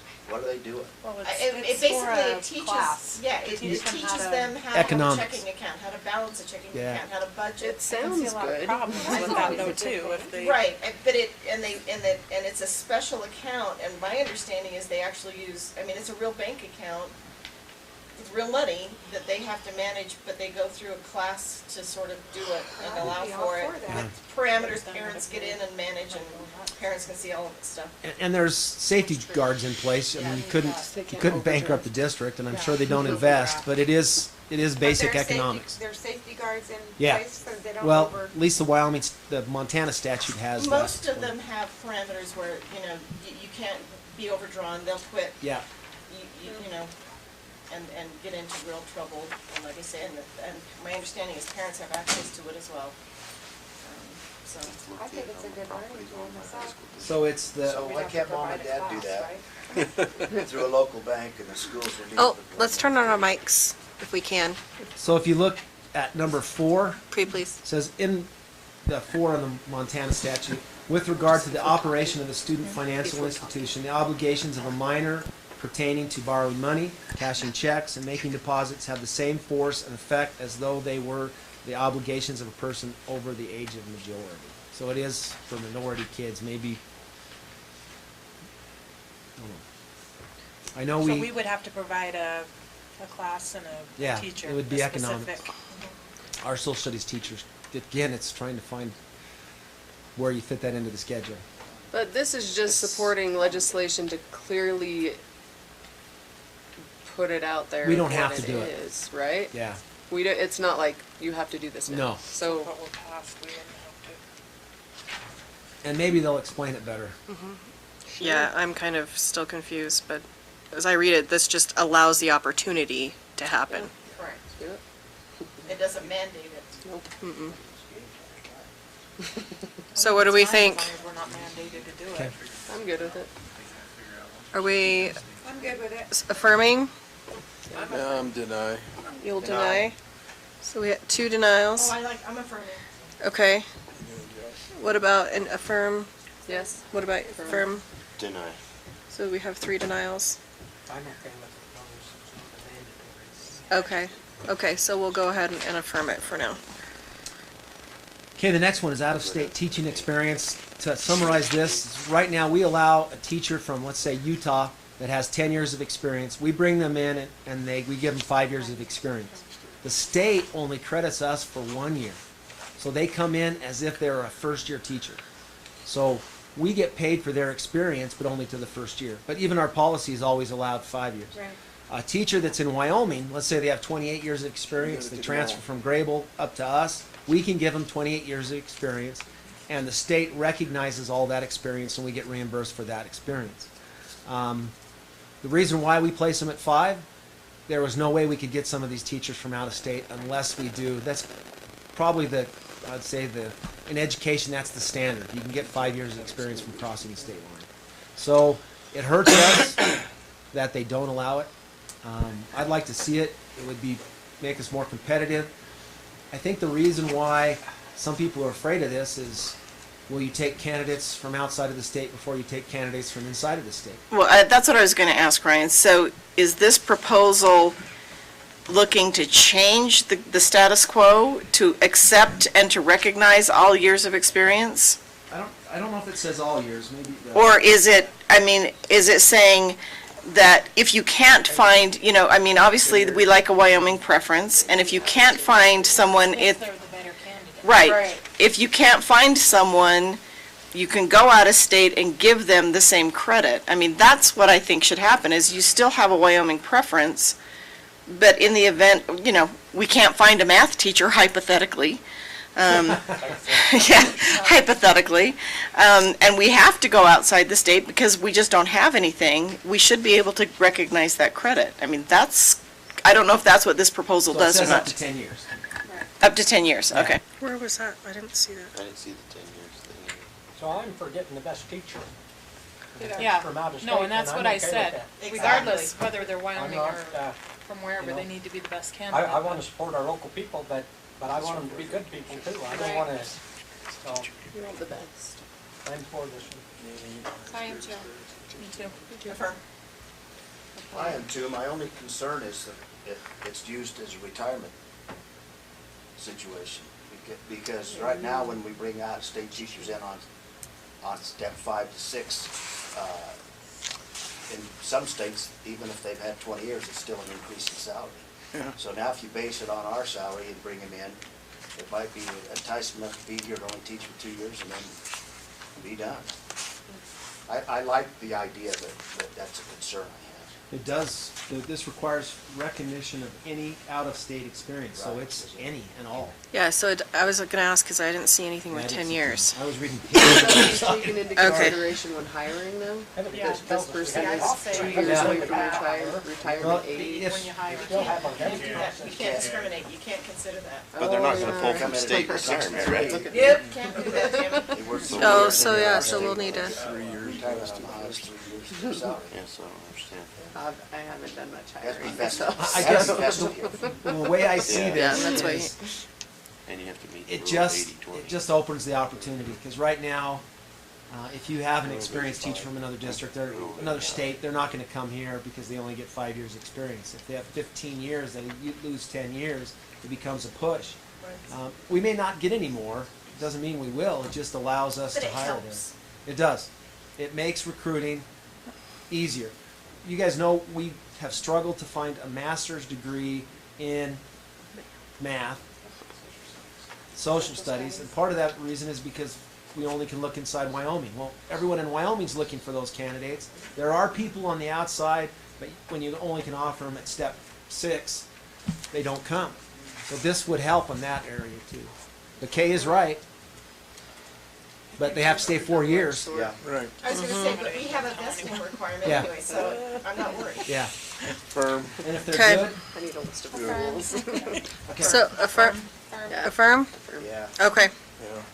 the next one, local control of continuing contracts. Interesting. This one's denied by Wyoming School Board.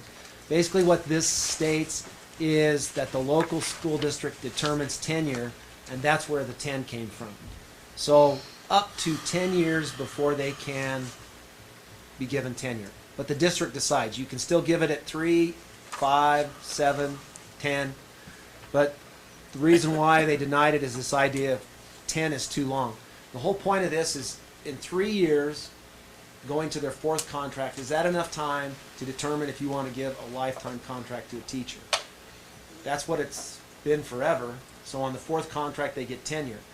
This basically says if they're not ready at 4, they can do it at 5, 6, 7, 8, up until 10. If you don't give it to them by 10, it's automatic. So this actually changes then the provisions of the Wyoming statute, or would recommend the legislature change the provisions Yeah. of the statute that says tenure after 4 and allow us to decide when that is on a local level, teacher by teacher kind of thing. Yep. Well, I like that. Well, how many school boards didn't? They Is that denied gonna it. prolong? What? Is that gonna prolong the decision on teachers that aren't quite cutting it? Is Well, 3 I- years I- not enough? For some, it's not.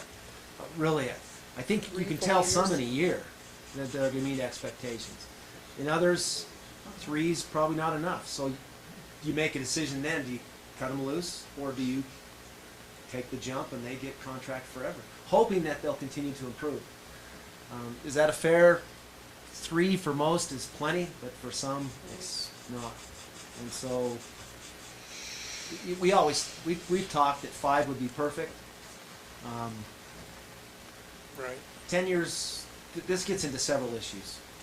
Treating people with dignity and respect, keeping them, the tenure laws themselves, teacher tenure, once you get tenure. It's not impossible to get rid of a teacher, but it's hard. Yeah, I agree. So what do we think? I'm a no. Okay. Anybody else? I firm this. Okay. I like having the local control, quite frankly, in determining where the tenure's placed, so I'm affirming. So 1, 2, okay. Okay. I deny. Right. Okay. What do you think, Josh? I deny, I think we're setting ourselves up for prolonging those that are questionable. Yeah. Okay. I can see that too, we need to get rid of tenure. Okay. And you affirm? Okay. So we'll affirm.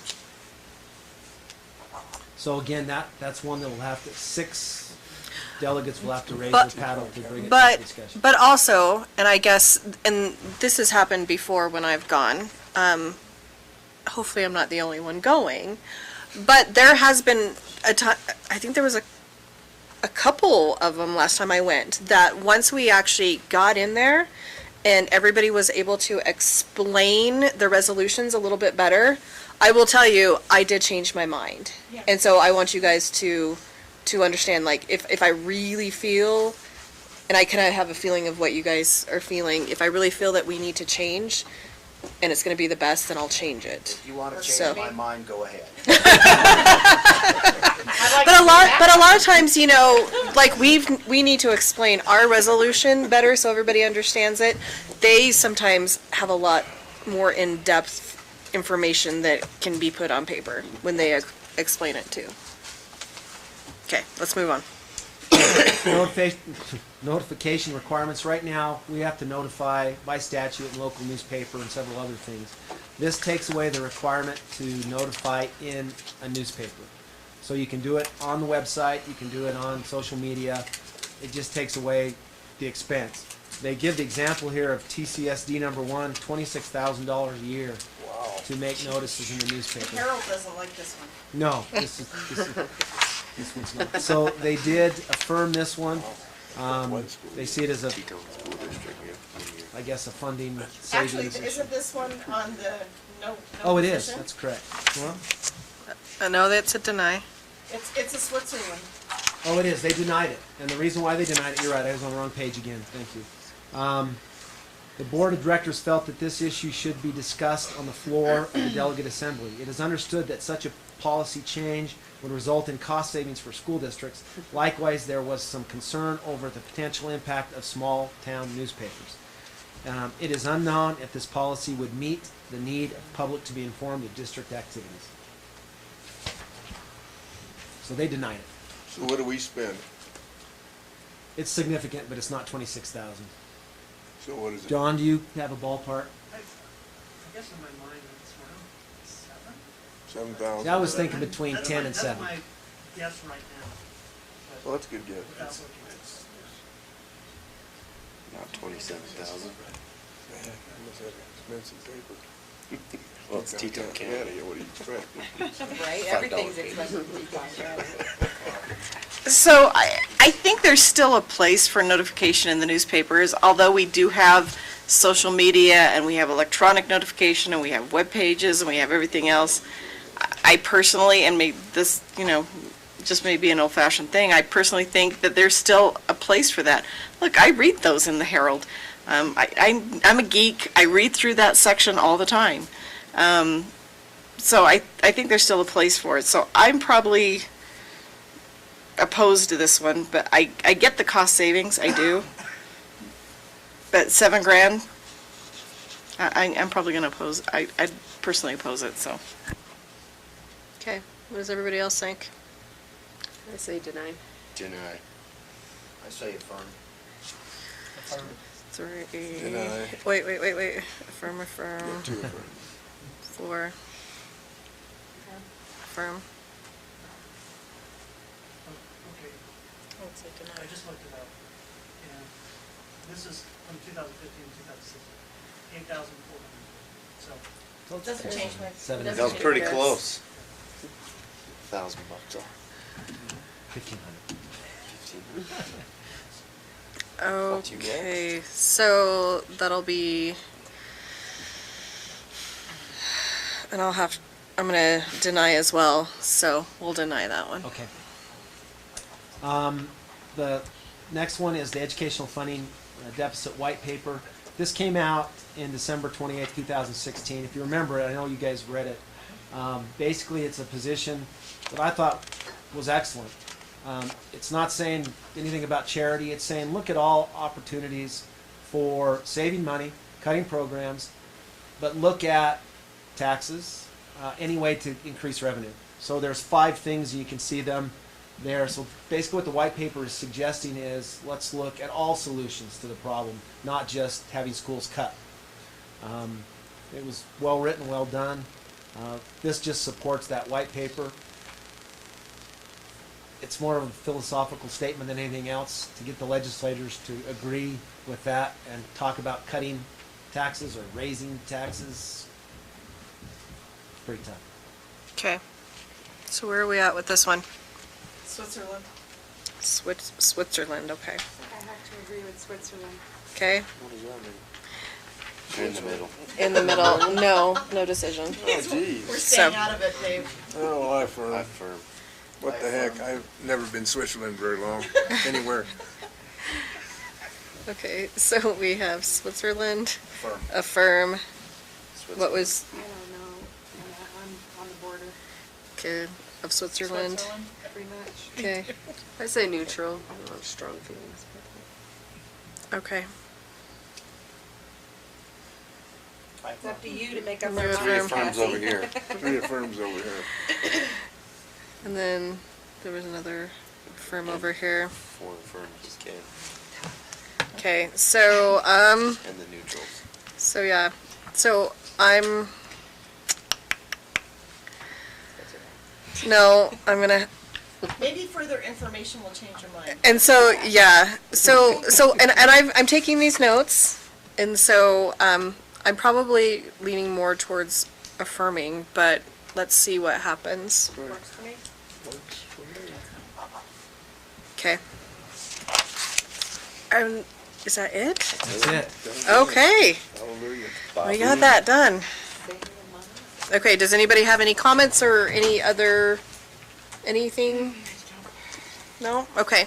So let's go to our facility use policy update, KG and KGR. Madam Chair, members of the board, if you remember how we left this, that the last board meeting was we were going to have some research done on if we can purchase liability insurance. So this is what we found out, and John did a great job with this, is really there's 4 options.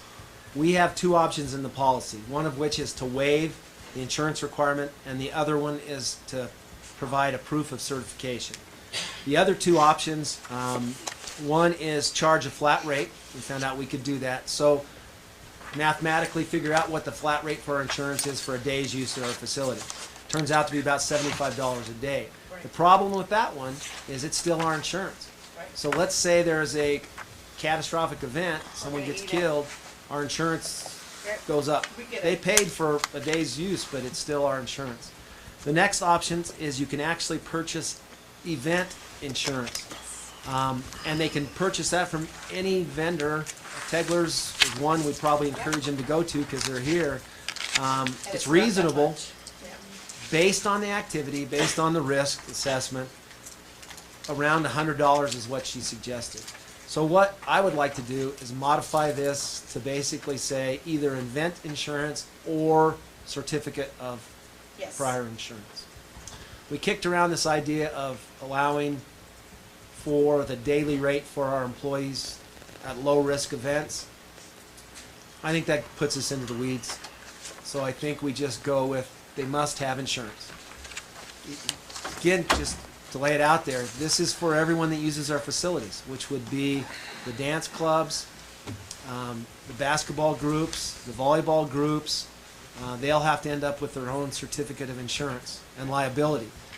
The good news is if there's an event that happens, it's their insurance policy, it's not ours. Right. Agreed. Now, if we were negligent somehow, if a basketball standard falls on, ours kicks yeah, in. it's us. Yeah. But if something happens to their event while they're doing it, it's on them. Did you give us a projected cost of an event? About $100 a day It for the event insurance. Event insurance. Yeah. See, the other thing they can do is they can put a rider on their own insurance policy and then get a certificate. That won't cost them the same, but they would have to have an insurance, liability insurance policy already. I don't know probably any parent that wants to put a rider on their liability insurance for a junior jazz basketball team or volleyball team, but they can do it. Right. They still have to provide us a certificate of insurance. Okay. So the question now for you legal guys, does this need to come to first and second reading again?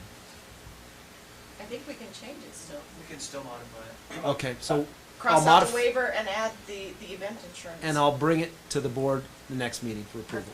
That's okay? Okay, I have another question. Okay. You may not have meant to say junior jazz or anything, but aren't those through the rec center? And we have that. Yeah, thing, you're rec right. center? Yeah. So it'd be more like an independent travel Yeah. team or something like that. Yeah. And how that works with the junior jazz and the rec center is they have liability insurance. So that'll come next week. Okay, anybody have any more questions? Okay, let's go ahead and move on. Our next item is board visits to school discussion. Madam Chair, members of the board, it's that time of the year. We'd like to get you guys in schools again. I went to the principals and asked them what they thought they would like.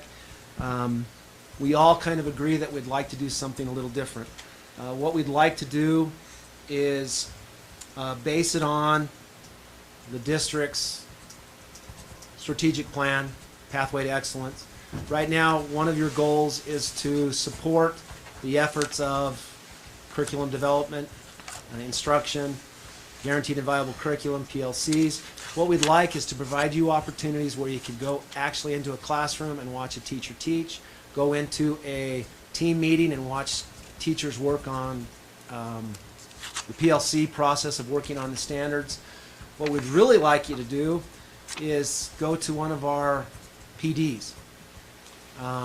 So what we're going to do is provide a list of probably 3 to 5 opportunities that you can go to at different times in the days, different times, between probably the 14th, because I'll bring it to you on the 14th, until Christmas. Okay. There's a big PD on the 21st at the middle schools. It's our consultant for the PLC process. The day of EIEIO, there's the high school will be undergoing the same staff development opportunities. This guy's really good, and we're fortunate that all of our teachers will be trained by the same individual, which I don't think has ever happened. And it's about our PLC process, which is dealing with collaboration with our staff and guaranteed viable curriculum and quality teaching. So what does that sound? How does that sound? Perfect. Sounds good. Okay. So Yeah. one of the things that the principals talked about was, would there be an interest if so Aaron comes obviously to Evanston the night before, the evening before the day that he's going to be working with our staff. Is that, so for example, on November 20th or December 7th, if I talked to him and said, would you be willing to come and do, an hour session with the board and talk to them about what it is you're doing with our staff, what your goals are, you know, how this whole thing plays together. Would that be something that you would be interested in Yes. doing? Yes. If I can talk him. That would be a Monday night on the 20th and Yes. a Thursday night on the 7th. Either or. Yeah, should I'll be. see what I mean, I haven't talked to him, but I'll see what I can do. Oh, the 7th, I may have to go to the parade. It is a day. Pearl Harbor Day? Party.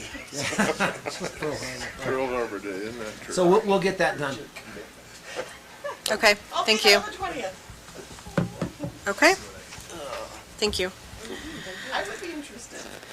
Okay, let's move on. Our next item is our board resolution update. Survey update is the first thing up. Madam Chair, the survey update's already, but I think you Oh. probably should hear Jeff first, and then I'll give you the survey update. Okay. Mr. Phillips? Madam Chair, members of the board, before I even start on this, I think I have some information that's even more important.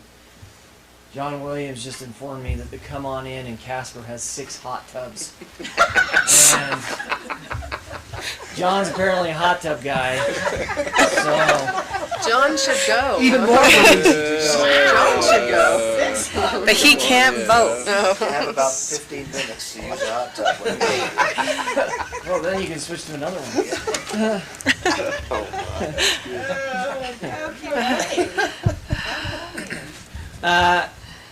I sent out an email. I hope you've all had a chance to look at that. I'll summarize very briefly what it says and address some of my concerns and discuss it with the board. I spoke with Brian Farmer after our last meeting. I was very concerned about several things, the legality, the lack of statutory authority on this, and I was real fortunate during my conversation with Brian to refresh his memory about possibly exploring this before in Goshen County. And at that point, he contacted Tracy Copenhaver, who represents WSBA, and then Tracy Copenhaver provided us with a memorandum. And essentially what they're saying is that changing the number of board members would constitute a reorganization of part of a district. And the statute that addresses that is found in 21.6.201 and the subsequent statutes. What essentially happens is that a boundary board is created, and that consists of the county assessor, the board of county commissioners, and the county treasurer, and then they would make that decision as far as what happens with the number of board members for our school board. They would then submit that to the Department of Education.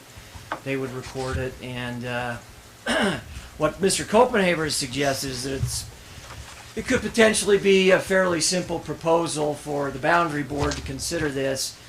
And I think the good news is that all the work that we have done as a board could be submitted to the boundary board so that they could use that to make their decision when the time comes. The one concern I have with this whole process is that there is no limitation on the authority a boundary board has to reorganize a district. They have some very specific statutory authority that's listed there of some things that they can do, and although we as a board can recommend, we want you to consider the number of board members that we have as a board. There is no limit to what they can do. They could go in any direction with that. They could even decide to organize some other aspect of our school district if they chose to do so. They're limited on what they can do, but they could make some fundamental changes to our district as the boundary board once they convene. Now, I don't know how likely that is given who would be participating as board members in the boundary board, but that's just something that I had as a concern in looking at this, and something that I wanted to make sure that I brought to the board's attention. When I originally looked at this, I did not think it applied, because a boundary board, a reorganization of a district, normally that applies to where you're dividing a district or you're dealing with another district on boundaries, that sort of thing. I did not think it applied here. I wasn't totally sure until I had a few more conversations with Brian and saw Tracy's letter, but I do believe that after hearing them and seeing his letter and reviewing the statute carefully, that it probably applies. The one other thing I did mention in that letter is that as a district, it is true that through policy, through resolution, we, to a certain extent, reorganize our district on a regular basis. It happens all the time. We have a policy right now we're changing that changes our district. It changes the way, our rules. It changes the way we deal with people when they use our facilities. And I guess the difference here is that the change that we are suggesting would affect elections. It would affect some of the incumbents, as we discussed last time. It would affect who gets to run next time, who doesn't, the number, and because of that, I think it's a significant enough change that this statute probably applies. That's my opinion anyway. So, any questions? Comment questions. So I did, Jeff, after receiving your email, I looked at the statutes obviously and read through that. I think certainly there's an argument that could be made to do it the way we've been doing it. There's also a more conservative argument to say, hey, let's dot our I's and cross our T's and do it this way in light of what you've sent us. Which, if I were advising this body legally, I would do the same thing and probably recommend the same thing. I do still believe that we as a board can adopt a resolution. And I took the liberty of redrafting the resolution, and I just emailed it to everybody. Because I just figured out how to get into my email. That's why it took me so long, sorry. But I have redrafted it and basically used the language of the Wyoming statute. Basically, the resolution would say, this is what we want to do. We're asking the District Boundary Commission to convene and to forward to the State Board of Education the proposal. And so I think that we can still adopt it by resolution, and then that gives the Boundary Committee the ability to then to forward a proposal with the specifics of what we want, and we're not asking for anything else. So. Did you email that to me? I did. Okay, thank you. I haven't looked at it yet. No, I seriously, like 10 minutes ago, just sent it, so. No questions. I guess the only other thing I would say is that WSBA is an advisory organization on something like this. It's not like we're getting an AG opinion, and that is something that we could do. I don't know if they would be willing to do it, but that is the next step that we could take if we're not satisfied with WSBA or our own interpretation of this statute. So that is something that we could throw out there. And I also did discuss this with Loretta, the county attorney, just to give her heads up that this may be coming.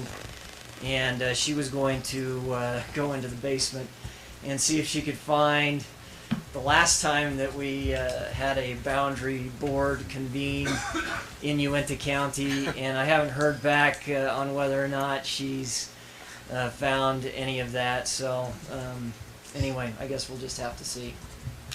But it wouldn't hurt if we could reach out to the AG's office just to see if they would give us an opinion? No, we can. I can do Or- that this week if the board wants me to. Doesn't hurt anything to ask. I don't know that we'll get one. I don't know that we will. I mean, On they, something like and this, at least we would know, they say, you know what, we're not really going to answer that, but, my guess is they won't. They won't want to touch this. no. Not unless it becomes an issue that's bigger than what we're dealing with. But I don't know. I certainly can't ask. I don't think it hurts to ask. No.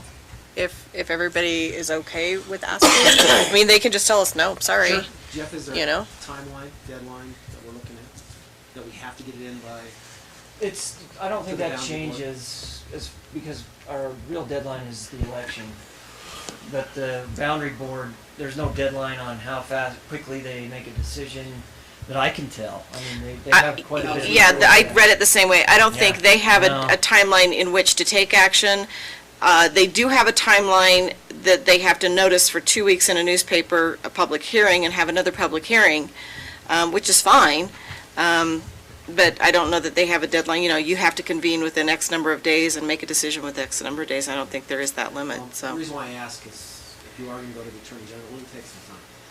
Well, I don't know that I want to wait for that, but Well, I think that. let's ask. I think crossing your Ts and dotting your Is is important. We started this process to do it the right way, and I think we need to continue to go the right way. I don't think that there's a big rush to do anything except for make a good decision, so, my opinion. Continue to do what we're doing. I don't think it'll hurt to ask. If it's gonna be a year, then we got our answer, but it's not gonna hurt to ask. According to Brian Farmer, Goshen just decided that it was too much trouble to make the effort, and they sort of just let it go. And he didn't know of any other district ever attempting anything quite like this. Copenhagen doesn't know anybody who's ever done this before either. So we would be treading new ground to a certain extent. Boundary boards happen. I think Gillette just did one when they divided their district, I assume. And maybe not. I don't know. But so those are fairly common, and we can get some guidance on WSBA, how other districts have done those. But I think as far as, I mean, we're treading new ground here, so it's an adventure, and that will continue. You know, you mentioned the public hearing.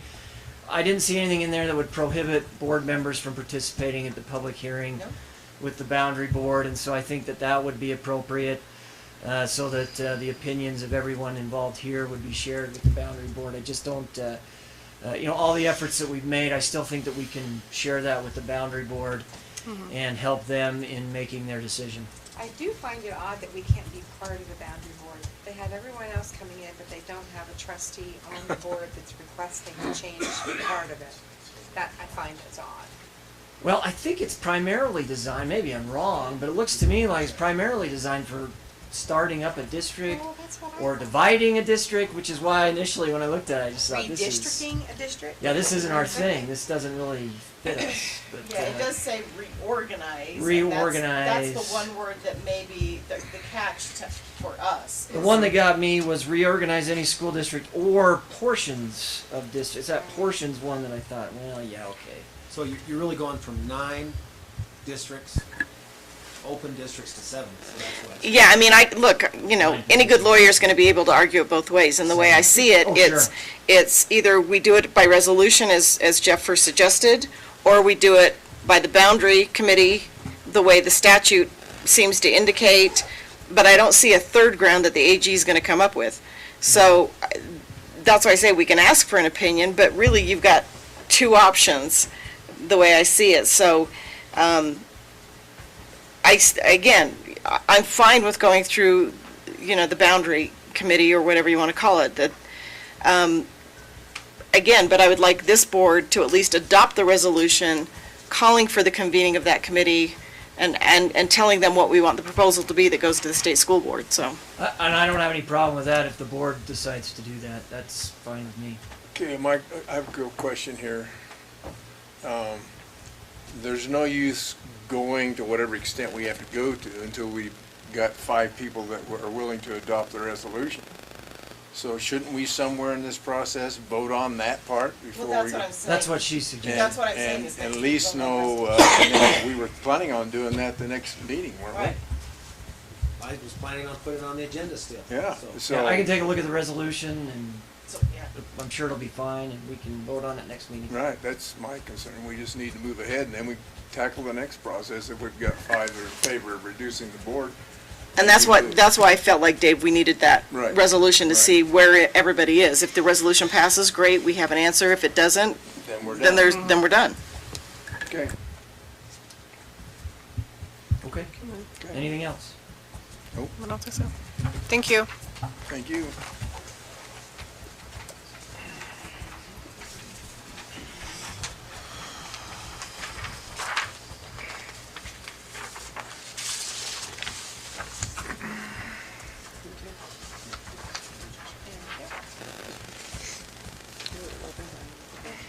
you.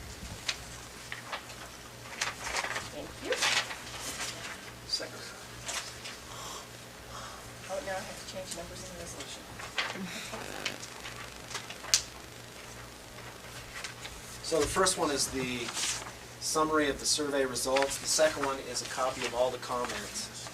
And because of some of the comments, I'm giving them to you so we don't have to talk about some of them in public. Sweet.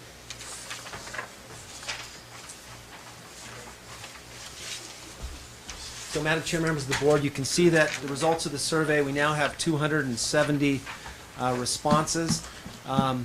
This spreadsheet actually tracks the days and the number of respondents.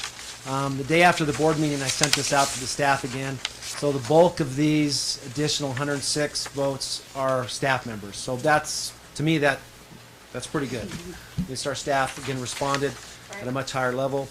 You can see that it's 51.5% support the reduction of 7-member board, 41.1 support staying with 9, and 7.4 are undecided. So basically, you're 1.5 above That's Switzerland, the median. Looking at the reason why those selected stayed with a 9-member board, 111 responses. Still, greater representation, they believe, with 9. And the second one is they haven't heard of a good reason to reduce. You look at the second one, reason to stay with go with the 7-member board. The number one response is there is not a need for a 9-member board. 7 members provide ample community representation. And then the one above it is a 7-member board is more efficient.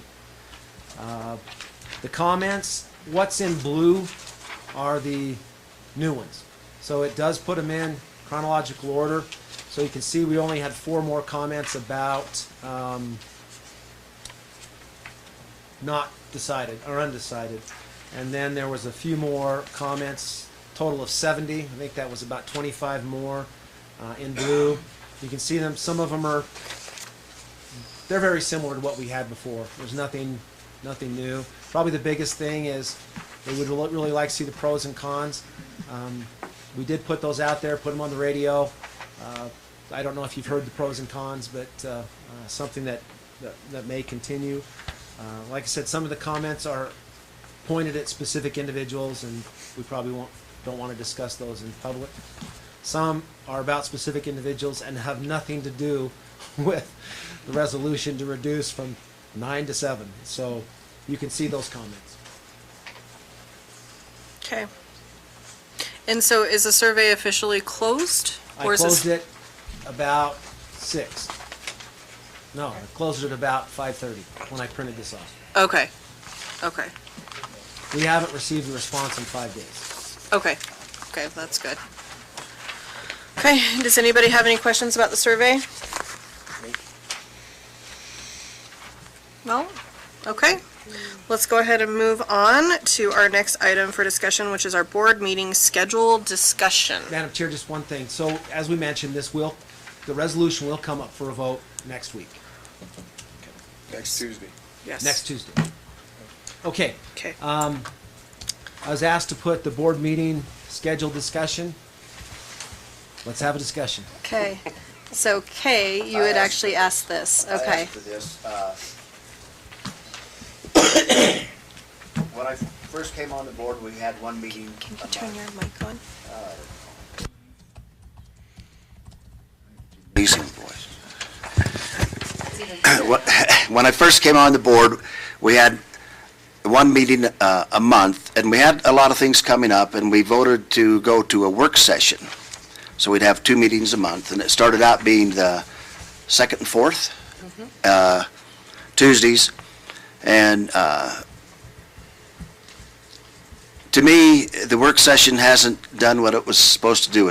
What the board at that time wanted to go to sort of an informal thing, and it was for input from people and our administrators, and the discussion even went to sitting next to administrators and sitting around tables and sitting all kinds of ways so they could talk to us directly, not in a formal meeting. Well, state statute I don't think allows us to even do that if there's more than 5 of us here, right? So it's developed into just another formal meeting. We've even had action items on work session days.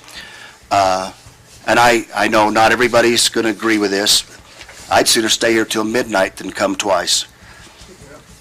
And, and it wasn't so bad. Wow. It wasn't so bad 2 and 4 because you had some in-between time, but as it's pointed out, every time we need a volunteer to do something, I am retired. But it pretty well locks me in here in Evanston for half the month. And I don't have a lot of tickets to Europe or any place like that, but I don't know that we're doing what we wanted to do with the work session, first off. And the discussion may be that we need 3 work sessions during the year, you know, when we get to those busy times, and not have them in some of the other times. But we've had some of these that are an hour and a half long, and we've had something that could be done at a different meeting and at the same meeting. If it truly is beneficial, then we should keep doing it, but I don't see it that way. That's why I wanted to discuss. Madam Chair, can I make a comment? Yes, let me kind of tell you what I've noticed. The first meeting of the month is a long meeting because we've been roughly 4 weeks between meetings, and it all piles up, and it's the work session, but there's a lot, just like tonight. Next week, it'll be less than an hour, guaranteed. So my point is, the other thing that happens, having those meetings back to back in a week doesn't allow us time to really research, do the work we need on information you guys want. All we do basically for 2 weeks is get ready for board meeting. Kay is right. We wanted to make an informal opportunity for the community to come and discuss with the board. Unfortunately, the operations of the board is never informal. It just can't be. And so what I think has worked, though, Kay, is you guys have asked, nothing is passed that is not discussed in a previous meeting. We can still do that with 99% of the issues we deal with. So you'll hear about them in November, you'll pass them in December. That's something I think for you is only fair. Plus it gives us another month and you another month to get into the topic. So I have made some changes to the schedule if you'd like to hear what I'm suggesting. Based on a 1 meeting and model? I'll go through it and explain. Okay. Okay. So we have a meeting scheduled for the 14th of November. Let's go ahead and have that. We have a work session scheduled for the 5th of December. I suggest that that one be canceled. That's a work session. So our meeting will be the 12th of December, which is the second Tuesday. We did not have another board meeting scheduled until the 9th of January, and there was only one scheduled in that month. Yeah. What I suggest is that on the 30th, which is actually the 5th Tuesday, we have and we already talked about this and you approved it, that would be a public hearing on school security. Right. So in terms of a public hearing, it's kind of an optional meeting for you guys. Hopefully it's not, but you come, but you know what I mean? So we'd have 2 meetings, really 1 board meeting and a public hearing in January. February, we have 1 meeting, which is February 13th. Things get really busy in March. So March 13th would be the regular meeting, and then a tentative work session scheduled for the 4th Tuesday. So we schedule those tentatively if we need them. Spring break is 2nd through 6th. National School Board Conference is 7th through 9th. The regular meeting was already scheduled for the 10th. If you remember, we originally had 3 meetings scheduled for March, so we are canceling one of those. Regular work session on the 8th of May. Regular board meeting on the 8th of May, and a tentative work scheduled for the 29th, which is the day after Memorial Day. June 12th, you know how busy June gets, so second Tuesday would be a regular meeting, and then a tentative work session scheduled for the 26th. Kind of the rule of thumb is 2 weeks before you'd know for sure if you had a meeting 2 weeks later. I'm hoping that your time is valuable. If we can cut them down to this few or this many, that we can get all 9 of you. It's great to have all 9 here. So that's kind of a suggestion I threw out there. So my question, realistically, because I know things do come up and we can, put something together on a short notice, but realistically, can we have all of the information we need in November for a December action item? Yeah. Okay. There are some things that surprise us, but that's going to happen regardless of how far we plan. And we scheduled in kind of a public hearing for the resolution. So it was an extra meeting I scheduled, within 2 weeks. Nothing's going to be a surprise. I guess the big thing is you'll get exposed to all the discussion items in November, and then you'll have a whole month to look at what's there. So we'll give you background information in November for a decision you're making in December, so you have 4 weeks to look at it. Okay.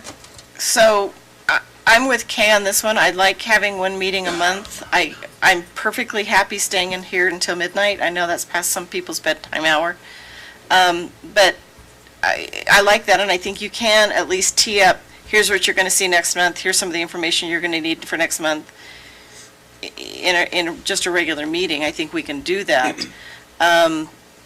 When we need special public hearings, when we need special meetings, that's fine. Having them on the fourth Tuesday creates a conflict for me. So, maybe we can work around that. But look, when I ran, I knew we'd have these meetings on the second Tuesday of every month, and I'm happy to do it and stay here till as late as we need. Would the meetings still start at 7, or would you start them earlier? Well, that's up Like to at you, 6? but I would suggest we start them at 7. I'd rather go for I'd rather 6. start at 6. Yeah, me too. I'm good with that.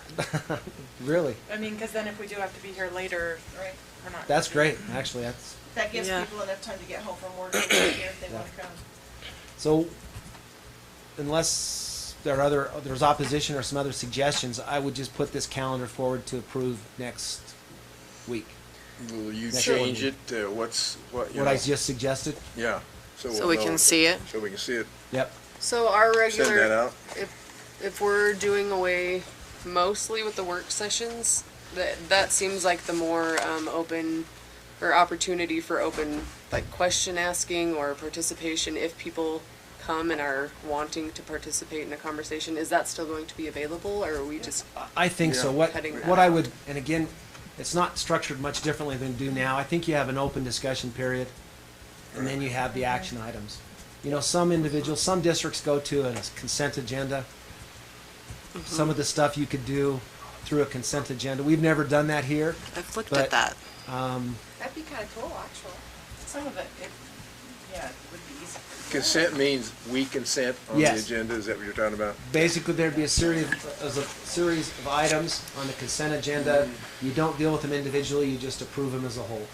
You kind of do that now. We clump the minutes, the financials, anything. To me, for example, a trip. Our Horizon High School wants to go on a trip. They come the month before. All of you want them to go. We don't need to have them come back a month later. Let's just put that on the consent agenda and let's get it approved. Right. It gives you a month if you don't want it on the consent agenda. And Cassie and I put the agendas together anyway, so she would have final say if it's a consent item or it has to be a discussion item. You can always amend the agenda if you want it to have a discussion. Right. And you can also have a discussion in any of the consent items. It's a more efficient way to do some business. A lot of. I'm game for it. Sounds great. My only question is this. I do have actually one question. I see that there are actually 9 of us here tonight. Do we want to keep the regular once a month on the second Tuesday? Or is it easier for the first Tuesday for everybody to be here and we get better attendance? I've just blocked out all Tuesdays, so we don't talk now. It doesn't matter to Doesn't me. matter to me. It doesn't matter to me. I'll probably be here though if you have it either one. Good. Like I say, just having us all here, I thought, well, maybe this is a better night I for just the assumed regular second, meeting. but whatever. Again, whatever you want. Second's fine. Second, okay? Yeah. Pretty Yeah. well had to that.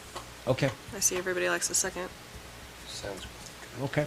6 Oh, o'clock. and the other part about, we do have a student representative, but I haven't made contact with her yet. We'll Okay. get her here in the future.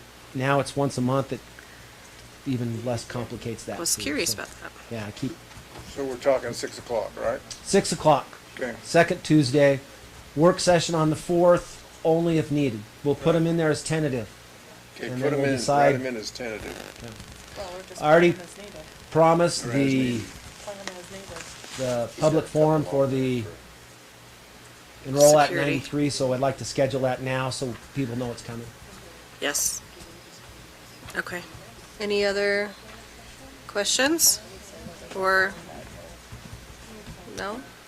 Okay. Okay, well, so our next item on our agenda is our executive session. So is there a motion? So moved. Second that motion. Second by Dave. Any discussion?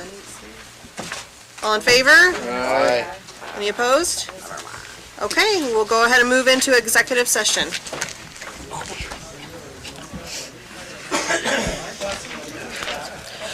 Yes, we decided that we're going to do that. Didn't we decide that? Yeah, we'll be coming back and we'll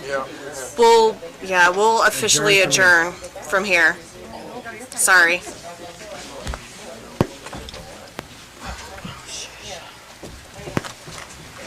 This will be real quick. That's what you said.